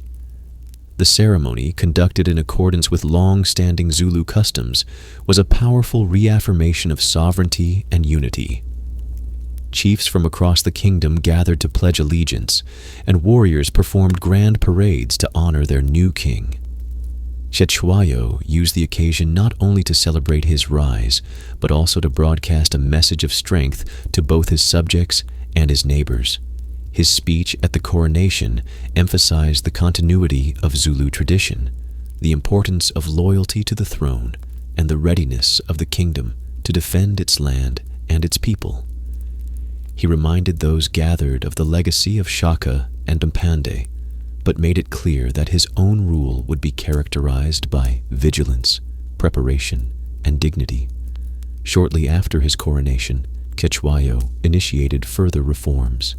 He established a more formal legal structure within the kingdom, encouraging the use of consistent rules in the resolution of disputes. While traditional customs continued to guide many decisions, Cetshwayo's reforms created clearer expectations regarding land use, cattle ownership, marriage arrangements, and succession. These changes reduced the likelihood of local disputes escalating into larger conflicts and improved the functioning of the state as a whole. He also continued to strengthen the symbolic authority of the monarchy. Royal rituals, ceremonies, and festivals were emphasized as expressions of national unity. The king's court became a place not only of governance, but of cultural affirmation, where oral traditions, dances, songs, and rituals reinforced a shared identity. This cultural cohesion was a powerful tool in maintaining loyalty across a large and diverse kingdom. By the early 1870s, the Zulu kingdom under Cetshwayo was arguably as strong as it had ever been. Its military was rejuvenated, its borders secure, and its internal administration more stable than at any point since the reign of Shaka. Yet this period of stability existed under growing pressure from the outside. The British Empire, now firmly entrenched in the region, had begun to look more closely at Zulu land, both for its strategic value and its potential for European settlement. Cetshwayo understood that the old balance was beginning to shift. His military reforms and diplomatic posture were designed not for conquest, but for survival. He recognized that a new kind of conflict was coming, one that would not be settled by warriors alone, but by politics, treaties, and the ambitions of an empire that viewed African sovereignty as temporary. By the early 1870s, the Zulu kingdom stood as one of the last significant independent African powers in southern Africa. Under the leadership of King Cetshwayo Kampande, the kingdom had experienced a revival of military strength, administrative discipline, and cultural cohesion. But this success increasingly placed it at odds with the growing ambitions of the British Empire, whose presence in the region was expanding rapidly. Over the next 5 years, a complex web of political tension, border disputes, and imperial planning would push the Zulu kingdom toward a confrontation that neither side could avoid. The broader context of this period is essential to understanding why conflict seemed inevitable. The British had been steadily increasing their control over southern Africa since the early 19th century, first through their occupation of the Cape Colony and later through the annexation of Natal. By the 1870s, they were actively seeking to consolidate their holdings across the region into a single confederated colonial system.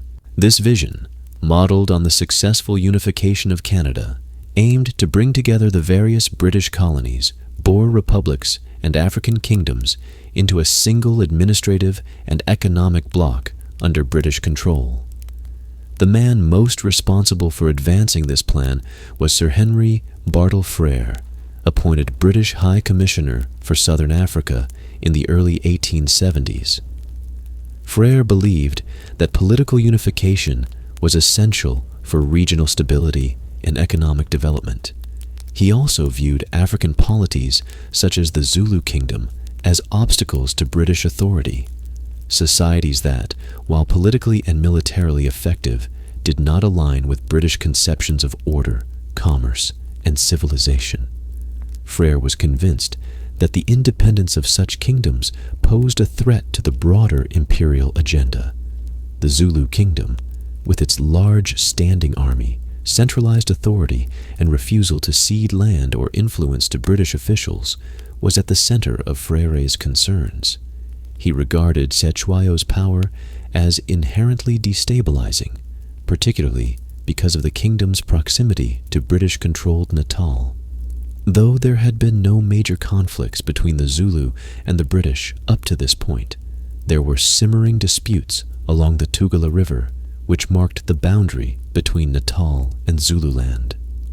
One of the key sources of tension involved land claims by settlers in the disputed territory of the Trans-Pongola region. Boer settlers, backed by British officials, claimed land that the Zulu considered part of their ancestral territory.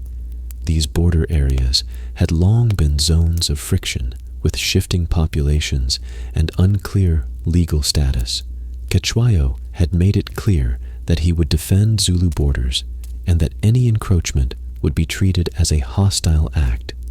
For his part, Frere viewed Zulu sovereignty in these areas as an impediment to settler expansion and imperial unification. Despite growing hostility, Cetshwayo continued to pursue a policy of cautious diplomacy. He maintained regular correspondence with British colonial authorities and permitted selected envoys, traders, and missionaries to operate within Zulu territory. His goal was to maintain peaceful relations while reinforcing the legitimacy of Zulu independence. To that end, he sent delegations to Cape Town and even to London, where British officials were urged to recognize the sovereignty of the Zulu kingdom and to arbitrate disputes fairly. In public, British officials often acknowledged Cetshwayo's authority and affirmed the desire for peace. But in private, the tone was different. Reports from Natal increasingly depicted the Zulu as a looming danger. Colonial newspapers published exaggerated stories of Zulu military preparations, portraying Cetshwayo as an ambitious despot ready to invade British territory. These narratives helped shape public opinion in favor of preemptive action. Behind the scenes, Frere and his allies began preparing the groundwork for intervention. They argued that Zulu society, with its regimental system and centralized military authority, posed a constant threat to settler communities in Natal and the Transvaal. The fact that the Zulu kingdom had not actually launched any aggressive action was treated as irrelevant. The mere existence of a strong African state outside of British control was viewed as unacceptable. A turning point came with the conclusion of a boundary commission in 1878. This commission, established to settle a border dispute between Zululand and the Transvaal Republic, actually ruled in favor of the Zulu claim. It confirmed that the land in question belonged to the Zulu kingdom. Cetshwayo welcomed the decision and expected the land to be returned. However, Frere and other British officials delayed enforcement of the ruling. Instead of honoring the agreement, they used the dispute as a pretext to escalate tensions. In December of the same year, Frere took a bold and provocative step. Without approval from the British government in London, he issued an ultimatum to Cetshwayo. The terms of the ultimatum were intentionally humiliating and unrealistic. Among its demands was the immediate disbandment of the Zulu army, the abolition of the regimental system, and the acceptance of a British resident in the royal court. These requirements, if accepted, would have effectively ended Zulu independence and reduced the kingdom to a British protectorate. Frere knew that Cetshwayo could not accept such terms without destroying the foundations of his authority. He counted on rejection, which would provide the justification for military intervention. When Cetshwayo did indeed reject the ultimatum, choosing to maintain the sovereignty of his people, the British launched preparations for invasion. The issuing of the ultimatum marked the final breakdown of relations between the Zulu kingdom and the British Empire. What had begun as a slow escalation of political and territorial pressure had now become an open declaration of imperial intent. Cetshwayo, though committed to defending his kingdom, understood the danger he now faced. The British military, equipped with rifles, artillery, and modern logistical support, was unlike any force the Zulu had confronted before. Still, Cetshwayo did not respond with immediate aggression. He instructed his commanders to avoid provocation and to prepare for a defensive war. He hoped that British public opinion might still reverse the course of action, or that diplomacy could yet intervene. But the decision had already been made. British forces were mobilizing in Natal, and the countdown to war had begun. The years from 1873 to 1878 were thus a period of rising pressure and narrowing options for the Zulu kingdom. Cetshwayo had restored Zulu strength and preserved independence through careful leadership, but his kingdom was now caught in the path of a determined imperial machine. The British saw Zulu sovereignty as incompatible with their vision for southern Africa, and so they would attempt to dismantle it by force. As the new year of 1879 dawned over southern Africa, the political climate was anything but peaceful. Tensions between the British Empire and the Zulu kingdom had reached a breaking point. For years, diplomatic friction had simmered under the surface, fueled by border disputes, imperial ambitions, and cultural misunderstandings. Now, with the issuing of Sir Henry Bartle Frere's ultimatum to King Cetshwayo in December of the previous year, the course was set. War was no longer a possibility, it was imminent. The British ultimatum had demanded, among other things, that the Zulu disband their regimental system, allow Christian missionaries unrestricted access, and accept the presence of a British resident in the royal court. These demands were designed not to be met, but to provoke rejection. When Cetshwayo refused, insisting on the sovereignty of his kingdom and the right to self-determination, Frere had the justification he needed. Without authorization from the British government in London, Frere unilaterally declared war. On the 11th of January in the year 1879, British forces under Lord Chelmsford crossed the Tugela River into Zululand, officially beginning the Anglo-Zulu War. The British invasion force was divided into 3 separate columns, each tasked with penetrating Zululand from a different point. Their ultimate objective was the royal kraal at Ulundi, the seat of King Cetshwayo's authority. The central column, commanded directly by Lord Chelmsford, was the largest and most strategically important. It marched northeast from Natal using a newly constructed road to move men, artillery, wagons, and supplies into Zulu territory. Despite the scale of the invasion, British commanders underestimated the Zulu resistance. Many colonial officials had assumed that the war would be a quick and decisive affair, one that would demonstrate the superiority of European arms and organization over African traditions. This arrogance would soon be challenged. The Zulu response to the British invasion was swift and disciplined.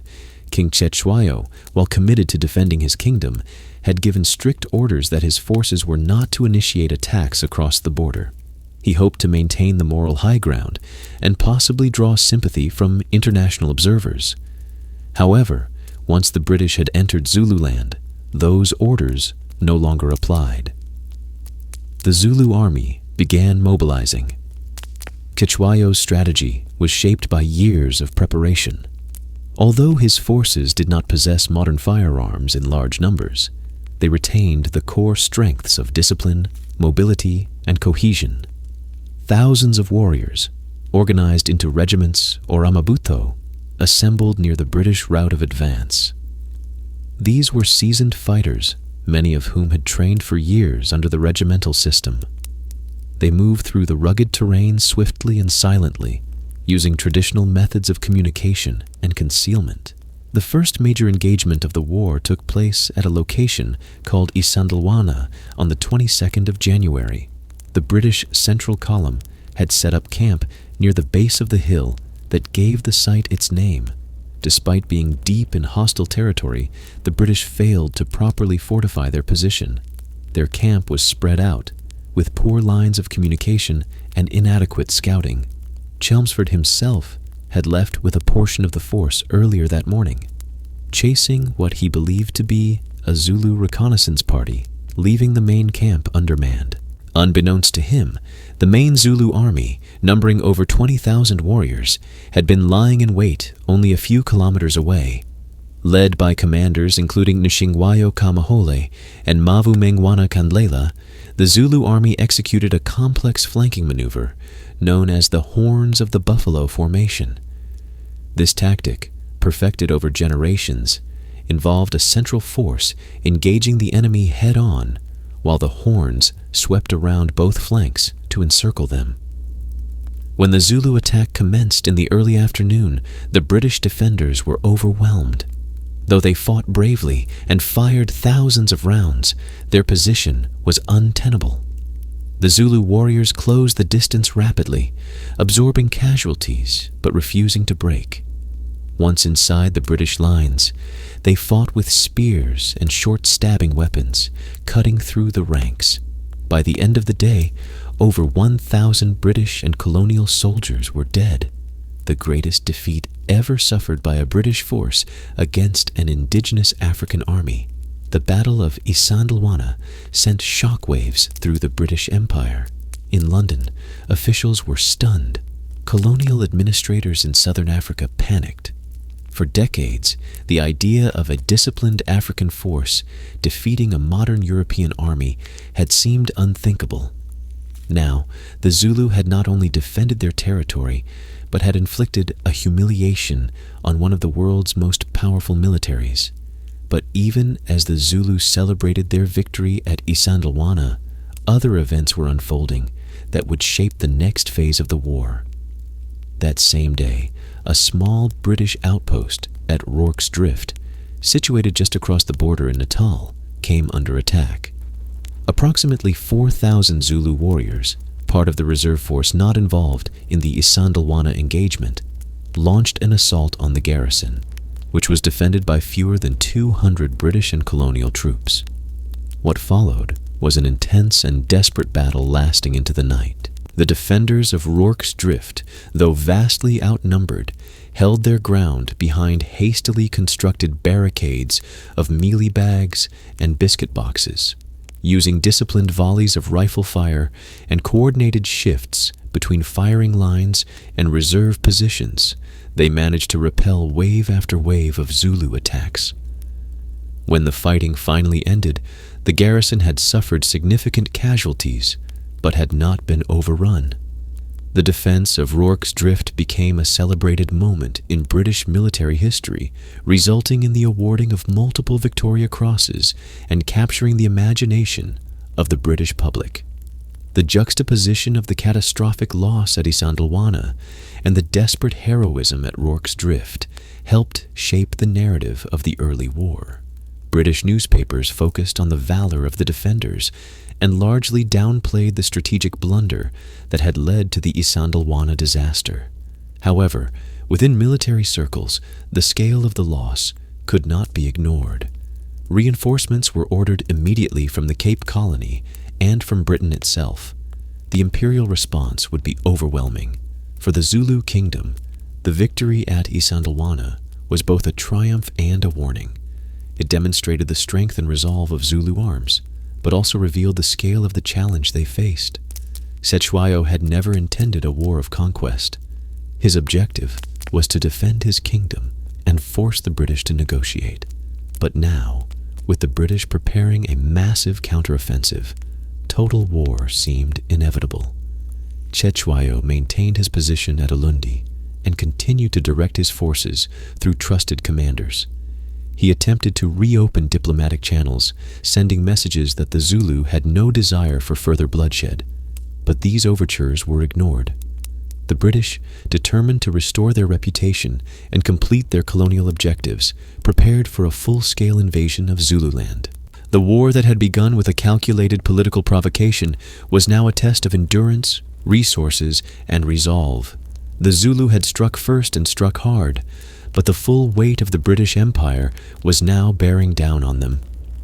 The opening battles of the Anglo-Zulu War in the early months of 1879 created a stark contrast that resonated across both the Zulu kingdom and the British Empire. On the one hand, the Zulu army achieved an extraordinary victory at the Battle of Isandlwana, shocking the colonial world with its tactical brilliance and unbreakable resolve.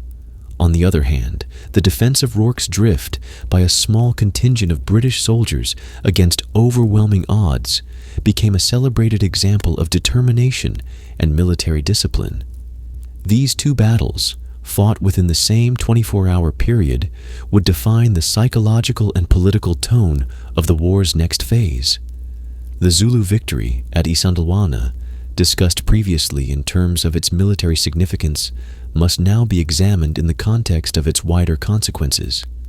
Cetshwayo had succeeded in defending his kingdom against a powerful imperial force.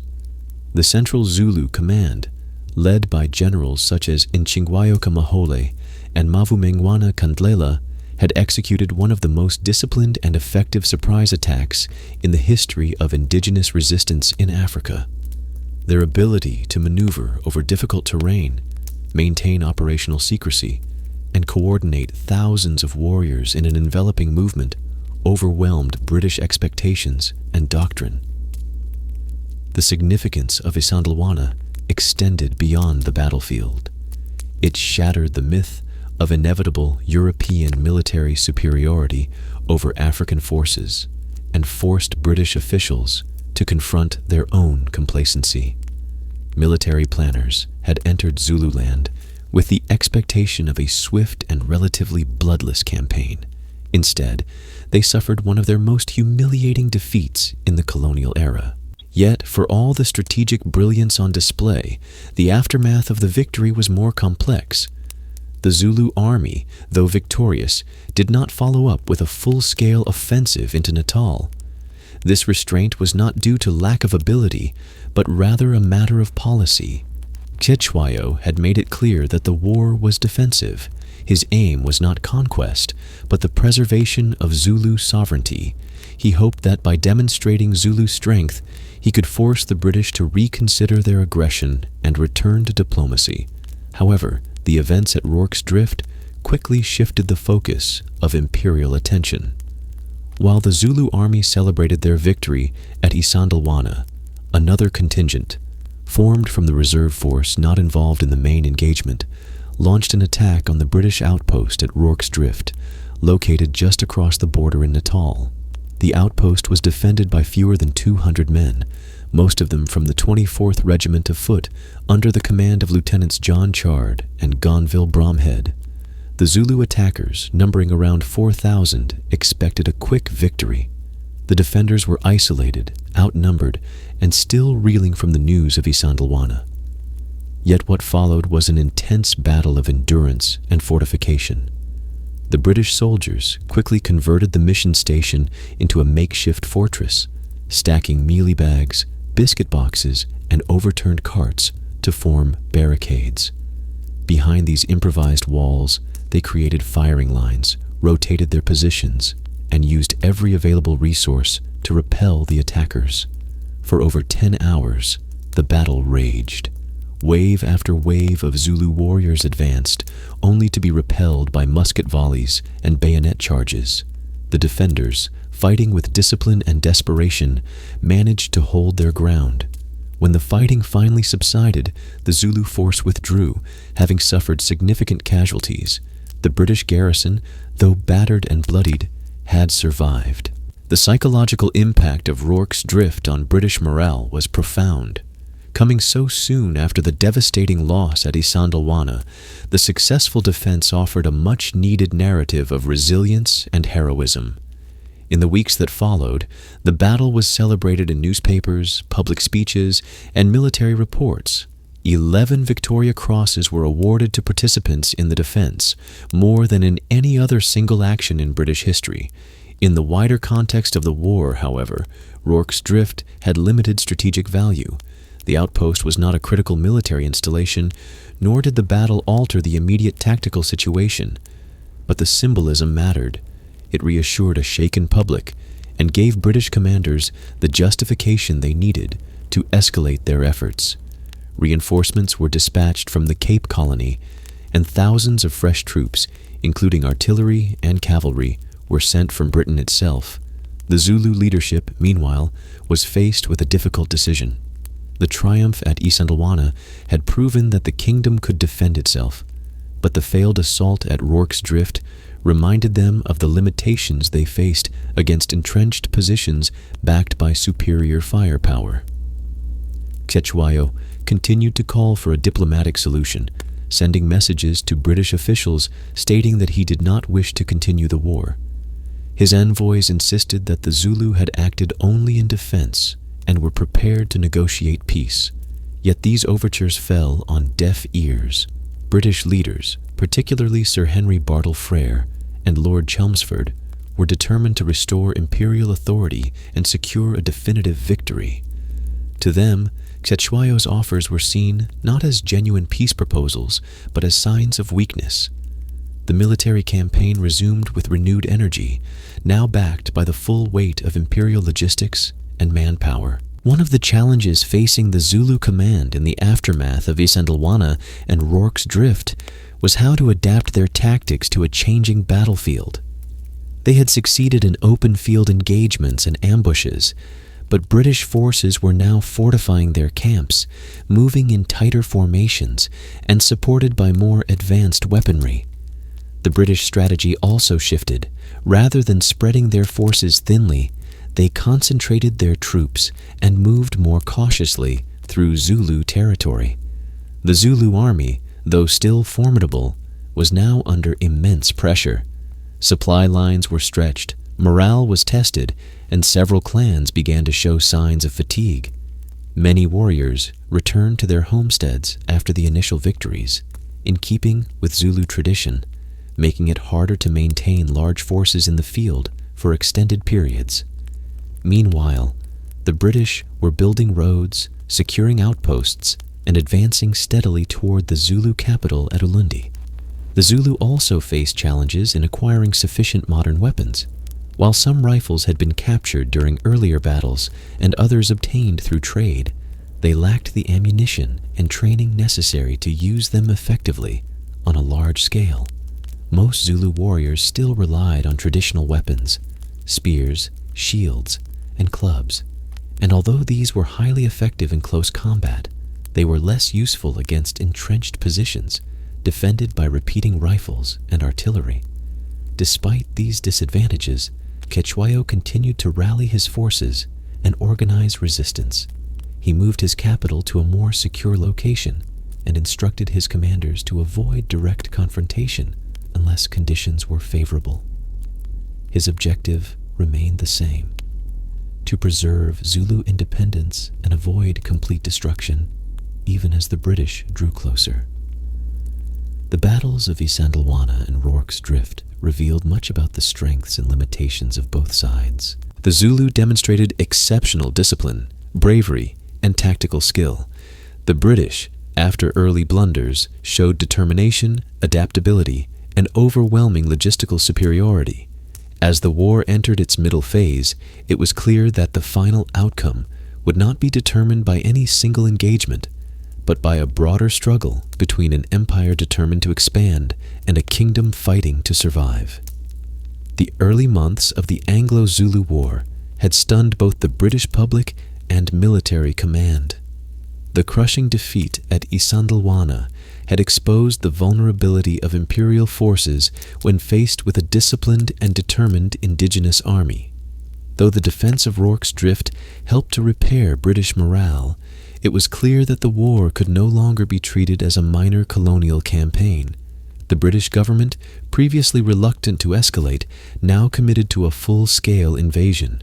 Reinforcements poured into southern Africa, and the British military prepared for a decisive offensive to bring the Zulu kingdom under control.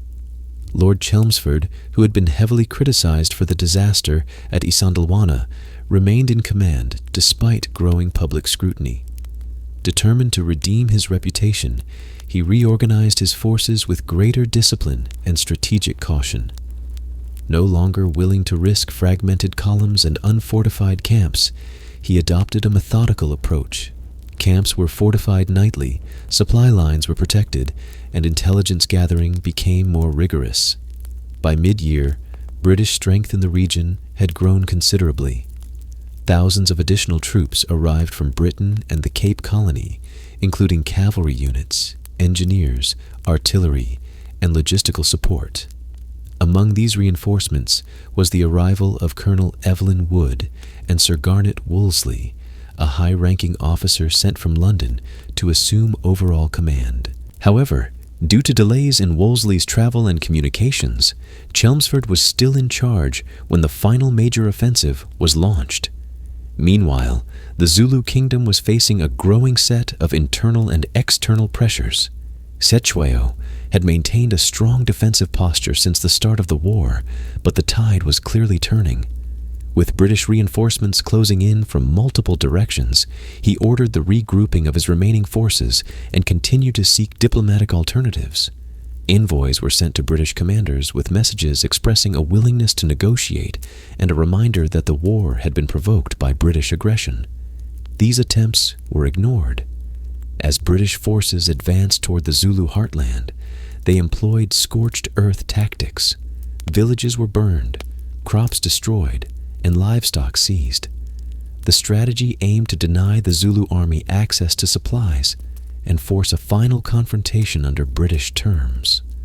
This brutal campaign took a heavy toll on the civilian population, many of whom were already suffering from displacement and resource shortages. Chelmsford's objective was now clear: the destruction of Ulundi, the royal kraal and symbolic heart of the Zulu kingdom. Ulundi represented not only Cetshwayo's seat of power, but also the cultural and spiritual center of the Zulu nation. Destroying it would strike at the core of Zulu identity and bring the war to an unmistakable conclusion. On the 4th of July in the year 1879, the British Army reached the plains surrounding Ulundi. Chelmsford had learned from past mistakes and prepared thoroughly. His force consisted of over 4,000 soldiers, supported by mounted troops, artillery, and Gatling guns. The column was arranged in a hollow square formation, a defensive tactic designed to protect against the Zulus' classic encirclement maneuvers. Within the square, the infantry and artillery were placed in alternating positions, ready to deliver devastating fire in all directions. Facing them were approximately 15 to 20,000 Zulu warriors, many of whom had responded to Cetshwayo's final call to arms. Though their numbers were impressive, the challenges were immense. The warriors had marched long distances with limited food and rest.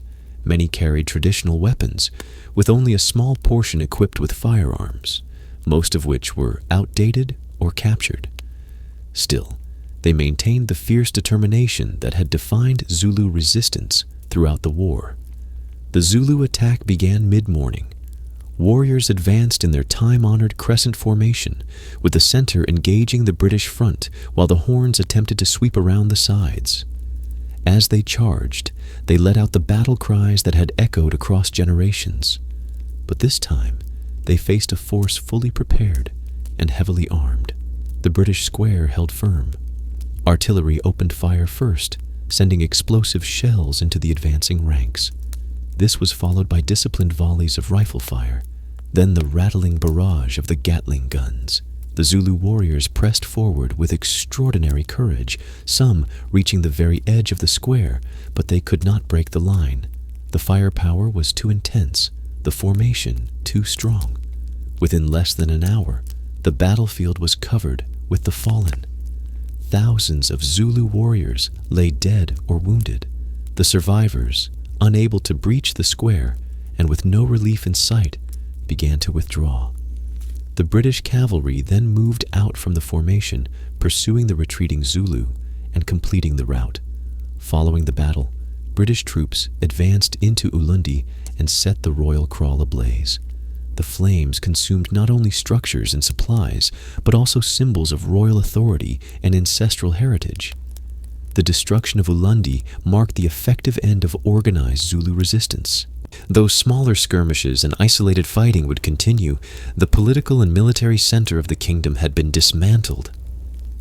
Cetshwayo fled into the countryside, evading capture for several weeks. He was eventually found and taken prisoner. In the eyes of the British, the war had concluded. Lord Chelmsford, having secured a decisive victory at Ulundi, stepped down shortly thereafter, his reputation partially restored. Sir Garnet Wolseley assumed command and began the process of reorganizing the Zulu territories under British oversight. The fall of Ulundi was more than a military defeat. It was a symbolic and cultural blow from which the Zulu kingdom would struggle to recover. For decades, the kingdom had stood as a proud and independent African polity, resisting both Boer encroachment and British expansion.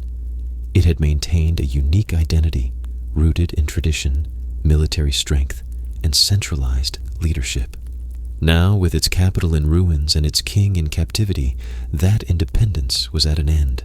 In London, news of the victory was met with a mixture of celebration and discomfort. While the empire had triumphed, questions remained about the cost and justification of the war. Critics accused Frere and Chelmsford of engineering a needless conflict and provoking a proud people into war. Yet, in the imperial narrative, the conquest of Zululand became another chapter in the expansion of British control over southern Africa. With the royal kraal at Ulundi reduced to ashes and King Cetshwayo taken into British custody, the political center of the Zulu kingdom was shattered. Yet, the British victory at Ulundi did not immediately produce the stable colonial order that its architects had envisioned. Instead, the period following the war's conclusion was marked by fragmentation, internal strife, and the imposition of an unfamiliar and unworkable system of governance. After the military campaign ended in mid-1879, British authorities faced the challenge of administering the vast and still culturally unified territory of Zululand. The British had not annexed the kingdom in a formal sense. Instead, they implemented a plan to divide and weaken it from within. Their solution was to fragment Zululand into a series of separate chiefdoms, ruled by figures who were loyal to British interests rather than traditional Zulu authority. Sir Garnet Wolseley, newly arrived as the British High Commissioner, took the lead in reshaping Zululand's political map. In a decision that would have long-lasting consequences, he divided the territory into 13 distinct chiefdoms. These were not based on historical divisions or local customs, but rather were drawn to deliberately undermine any possibility of a future centralized Zulu state. Each territory was placed under the control of a chosen chief, some of whom were long-standing enemies of Cetshwayo, while others were little more than political opportunists. The goal of this policy was to replace the cohesive Zulu monarchy with a fragmented patchwork of client rulers. By pitting these new chiefs against one another and providing them with limited authority, the British hoped to maintain control while avoiding the expense of direct administration. However, this system ignored the deep cultural, social, and political networks that had held the Zulu kingdom together for decades. The consequences were immediate. Traditional structures of loyalty and hierarchy were disrupted. Chiefs, who had never held independent power, were suddenly made rulers, while respected leaders loyal to Cetshwayo were sidelined. The regimental system, once the backbone of Zulu military and civic life, was dismantled. Without a clear central authority, disputes over land, cattle, and succession flared into open conflict. In many parts of the former kingdom, civil war erupted. Clans that had coexisted under royal oversight now found themselves in competition for resources and recognition. The absence of a strong, unifying leadership left a vacuum that opportunistic leaders were quick to exploit. One of the most powerful and controversial figures to emerge during this period was Zibhebhu Kamafitha, chief of the Mandlakazi. Zibhebhu had long been a rival of Cetshwayo and had fought against him during earlier succession disputes. Recognizing his hostility toward the former king, the British granted Zibhebhu expanded authority in northern Zululand. With British support, he established a strong power base and began to act with increasing independence. He built a small but effective army, which included African auxiliaries and white mercenaries, particularly Boer fighters, who were hired to reinforce his position. Zibhebhu's rise posed a direct threat to the remnants of the royalist faction, still loyal to Cetshwayo. Many of Cetshwayo's former commanders, regiments, and advisors remained committed to restoring the monarchy and reversing the territorial fragmentation. From exile in Cape Town, where he had been held since the end of the war, Cetshwayo maintained contact with these supporters. He appealed to both British officials and sympathetic observers in London, arguing that the division of Zululand had created chaos and that only his return could restore peace and order. Surprisingly, these appeals gained traction in certain quarters of the British establishment. By the early 1880s, criticism of the colonial policy in Zululand was growing. Missionaries, journalists, and even some colonial administrators acknowledged that the imposed system had failed. Instead of bringing stability, it had produced lawlessness, economic decline, and near-constant interclan warfare. Faced with mounting pressure and a desire to repair relations with local populations, British officials made a fateful decision. In the year 1883, after 4 years of exile, Cetshwayo was allowed to return to Zululand. His return, however, was not a full restoration of the monarchy. The British did not reinstate him as king of a unified Zulu kingdom. Instead, they granted him control over a smaller portion of territory in the southern region of Zululand, creating what was essentially a semi-autonomous enclave. This arrangement was a compromise, intended to appease both royalist factions and those who had benefited from the post-war division, but it was inherently unstable. Cetshwayo's authority was limited. He lacked access to his former capital, his power base was geographically constrained, and many of his former regiments had been disbanded or realigned with rival chiefs. Most importantly, Zibhebhu, who had expanded his influence in the north, was still backed by the British and refused to acknowledge Cetshwayo's authority. Conflict between the two leaders became inevitable. Zibhebhu saw Cetshwayo's return as a direct threat to his autonomy, and he wasted no time in challenging him. With support from his Boer allies, Zibhebhu launched a series of attacks against Cetshwayo's supporters, driving them from disputed lands and raiding royalist homesteads. the violence escalated throughout 1883, culminating in a major confrontation that would once again test the resilience of the Zulu leadership. The situation now resembled a civil war, but one inflamed by colonial manipulation.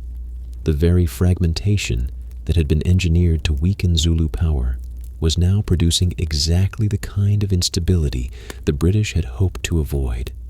Instead of a pacified protectorate, Zululand had become a zone of competing militias, foreign influence, and unresolved tensions.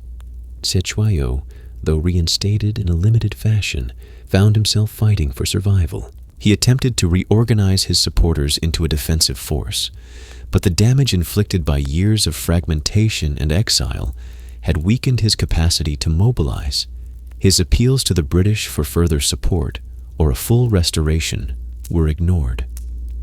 The colonial authorities were unwilling to reverse their earlier policies or alienate allies like Zibhebu. In late 1883, Zibhebu's forces attacked Cetewayo's stronghold at Ondini. The assault was devastating. Many of Cetewayo's remaining warriors were killed, and the royal homestead was destroyed. The king himself was wounded in the fighting and fled into the forest, seeking refuge among allies. Though he survived the battle, his political power was broken. He would die shortly afterward, in early 1884, either from the wounds sustained during the attack or from illness exacerbated by stress and injury. Cetewayo's death marked the final collapse of centralized Zulu authority. While his son Dinuzulu would attempt to carry on the royal legacy, the kingdom that Shaka had built and Cetewayo had defended was now irreversibly changed. The fragmentation imposed by the British had succeeded in dismantling the institutions of Zulu unity, but it had done so at the cost of prolonged violence and social breakdown. The return of Cetewayo to Zululand in the year 1883 had been intended as a calculated act of colonial damage control. After years of political instability following the Anglo-Zulu War and the imposition of artificial chieftaincies by British administrators, the fragmentation of the once cohesive Zulu kingdom had spiraled into chaos.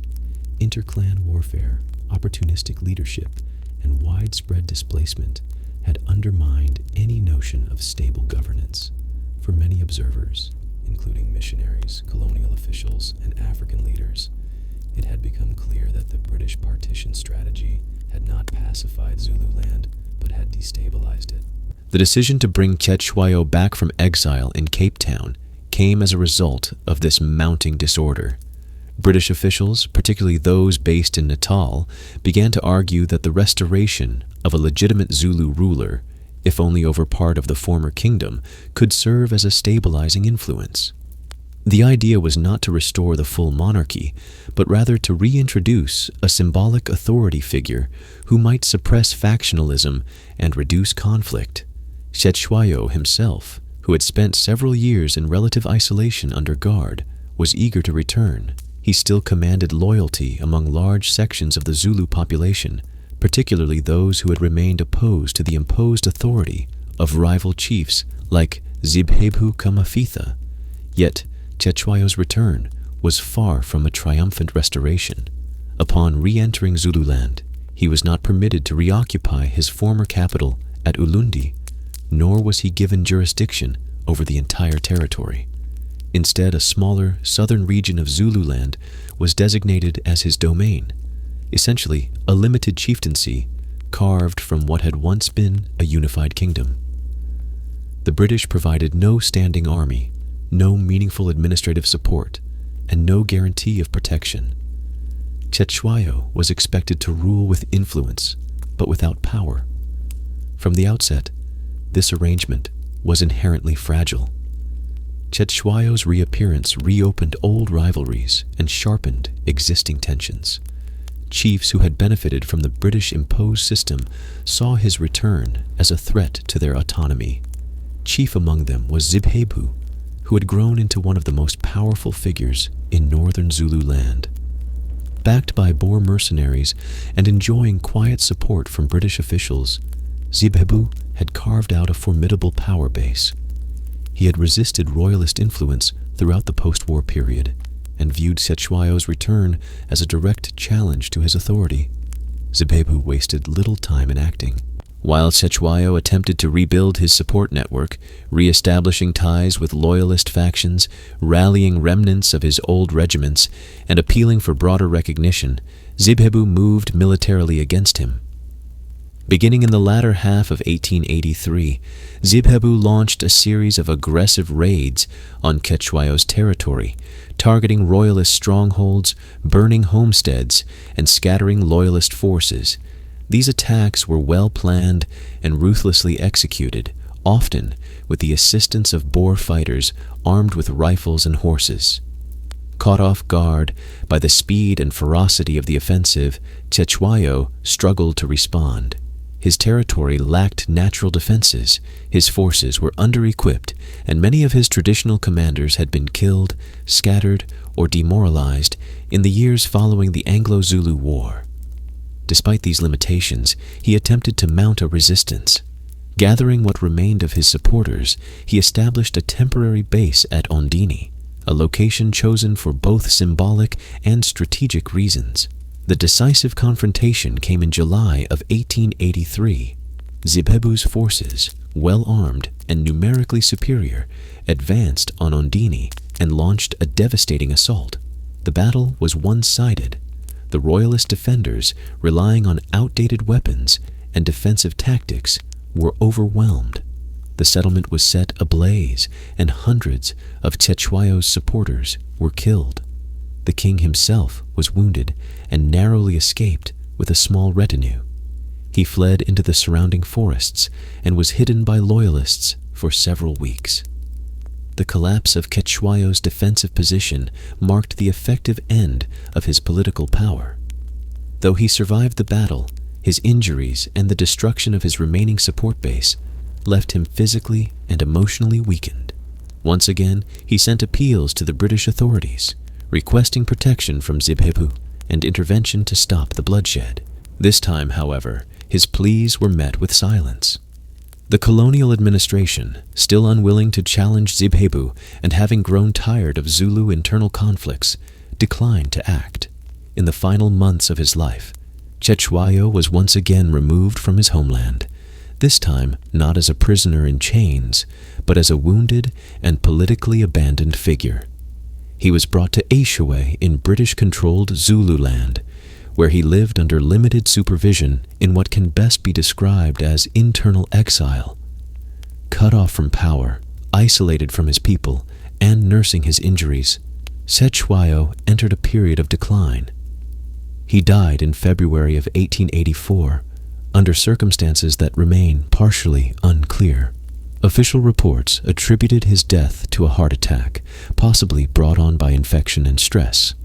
Other accounts suggested that the lingering effects of his wounds, combined with emotional despair and the betrayal he had experienced from both his enemies and his supposed allies, had hastened his end.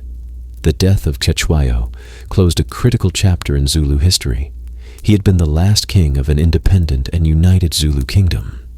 Though his reign had seen both triumph and tragedy, he remained a figure of resilience and dignity in the face of relentless colonial pressure. To many Zulu people, he represented continuity, a living link to the legacy of Shaka, the unity of the nation, and the possibility of self-rule. Yet the kingdom he had fought to preserve was gone. In its place stood a fractured land ruled by rival chiefs, colonial intermediaries, and external interests. The social fabric of Zululand had been torn apart by war, division, and the deliberate undermining of traditional structures. The regimental system, once the backbone of national organization, had been abolished.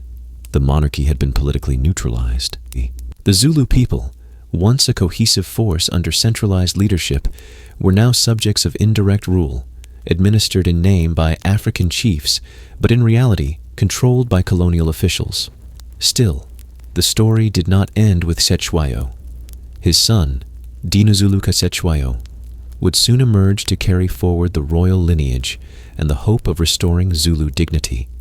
He would face new challenges, forge new alliances, and confront the evolving realities of British imperial control.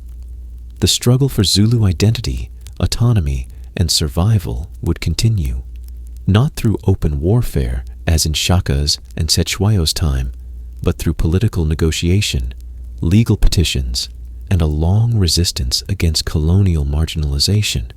The death of Cetshwayo in early 1884 did not mark the end of the Zulu royal lineage, but it did signal a definitive close to the era of a fully sovereign Zulu kingdom. What followed in the decades after was a long and complicated period of adaptation, negotiation, and resistance as the Zulu monarchy transitioned from military sovereignty to symbolic leadership under colonial rule. The legacy of the Zulu kingdom, its power, culture, and historical significance would endure, reshaped by time, but never erased. Following Cetshwayo's death, leadership passed to his son, Dinuzulu Cetshwayo, a young man who inherited not only a fractured kingdom, but also the immense burden of restoring dignity and cohesion to a people now under British domination. Dinuzulu's early years were shaped by instability. The colonial authorities were hesitant to recognize him officially and were unwilling to return to a system of centralized Zulu rule. Instead, the British continued their policy of indirect control. Rival chiefs remained in place, supported by colonial administration. Zibhebhu, the former enemy of Cetshwayo and the chief who had played a central role in his downfall, still retained influence in the north. The region was rife with tension. Dinuzulu, despite being the natural heir, held no formal power. However, many Zulu loyalists still looked to him as their rightful king. In 1884, just months after Cetshwayo's death, the internal conflict escalated. Dinuzulu sought to assert his authority and expel Zibhebhu from the territories that had traditionally been under royal control. Lacking sufficient military support from his own fragmented forces, Dinuzulu turned to the Boer settlers in the Transvaal for assistance. This alliance was unusual but pragmatic. The Boers, with their own interests in territorial expansion and autonomy from British oversight, agreed to support Dinuzulu in exchange for land concessions. With Boer reinforcements, Dinuzulu launched a campaign against Zibhebhu and was ultimately successful. Zibhebhu's forces were defeated, and Dinuzulu briefly regained control over a significant portion of Zulu land. However, this alliance came with consequences. In return for their military assistance, Dinuzulu had promised large tracts of land to the Boer commandos. After the victory, these promises were honored, and the Boers began settling in what became known as the Nuwe Republiek, New Republic, with their own administration and claims to independence. This development alarmed the British authorities, who feared a new Boer state arising within a region they still considered part of their sphere of influence. As tensions escalated, the British responded by annexing the Nuwe Republiek and reasserting control over Zululand. Dinuzulu, who had inadvertently provoked this response, was seen as a threat to colonial authority. He was arrested in 1888 and charged with rebellion. The British court found him guilty, and he was exiled to the island of St. Helena, the same remote location where Napoleon Bonaparte had been held decades earlier. Dinuzulu remained in exile for several years, during which time Zulu political coherence continued to unravel. The regiments had long been disbanded, the royal court dispersed, and the land increasingly subjected to colonial administrative systems.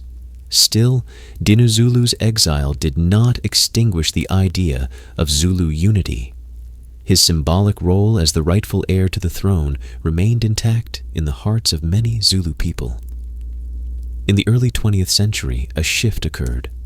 The British authorities, under pressure from both African leaders and missionaries, allowed Dinuzulu to return to South Africa. He was not restored as king, but was permitted to live as a private citizen under restricted movement. Though he held no formal power, he was still referred to by many as king and retained a respected ceremonial role. Dinuzulu's later years were marked by continued involvement in Zulu affairs, though always under the watchful eye of colonial authorities. In time, he became linked to broader resistance movements. He was accused, without substantial evidence, of supporting the Bambatha Rebellion in 1906, an uprising against British-imposed taxation and forced labor. Once again, he was arrested and imprisoned, this time within South Africa.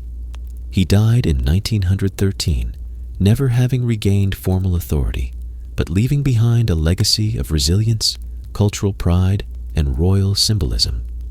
His descendants would carry this legacy into the modern era.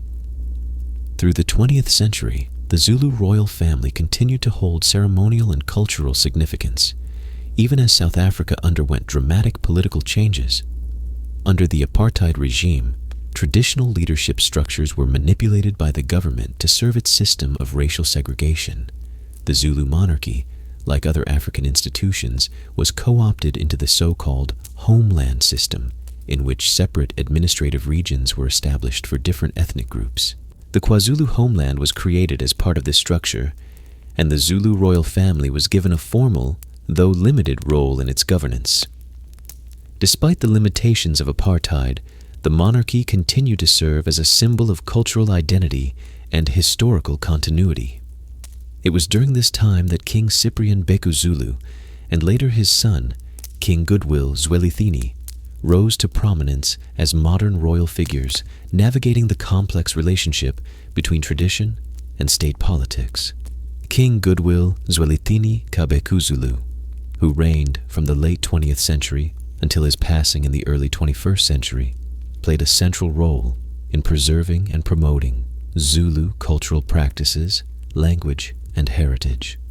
Though his position was largely symbolic, he maintained significant influence within Zulu society and acted as an advisor and figurehead during South Africa's transition from apartheid to democracy. In the post-apartheid era, the Zulu monarchy has continued to exist within the framework of the Republic of South Africa. Recognized by the Constitution as a traditional leadership institution, the monarchy holds no legislative power, but retains cultural authority among the Zulu population. Public events, ceremonies, and royal rituals continue to draw large audiences, reaffirming the enduring presence of the royal house in South African life. Beyond politics, the legacy of the Zulu kingdom lives on through language, music, dance, oral history, and a vibrant sense of collective identity. The stories of Shaka's military genius, Cetshwayo's defiance against empire, and Dinuzulu's struggle for recognition continue to be passed down across generations. They serve not only as reminders of a once powerful kingdom, but also as inspiration in the ongoing journey toward justice, dignity, and cultural self-expression. Today, the Zulu kingdom is no longer a political state, but its spirit endures. The descendants of its great leaders continue to serve as custodians of tradition, mediators of community affairs, and symbols of resistance against historical injustice. The memory of a kingdom that once stood proud against colonial encroachment is not merely preserved, it is actively lived. From its humble beginnings as a small Nguni clan, to the dramatic rise under Shaka, to the tragedy of Ulundi and the resilience of its later kings, the Zulu kingdom remains one of the most remarkable stories in African history. It is a story of unity and conflict, of adaptation and continuity, and above all, of a people whose legacy could not be erased by conquest. The full arc of the Zulu kingdom, from its origins through its highest triumphs and deepest losses, continues to shape the history, identity, and consciousness of South Africa. It is a legacy not confined to the past, but one that still echoes across the present.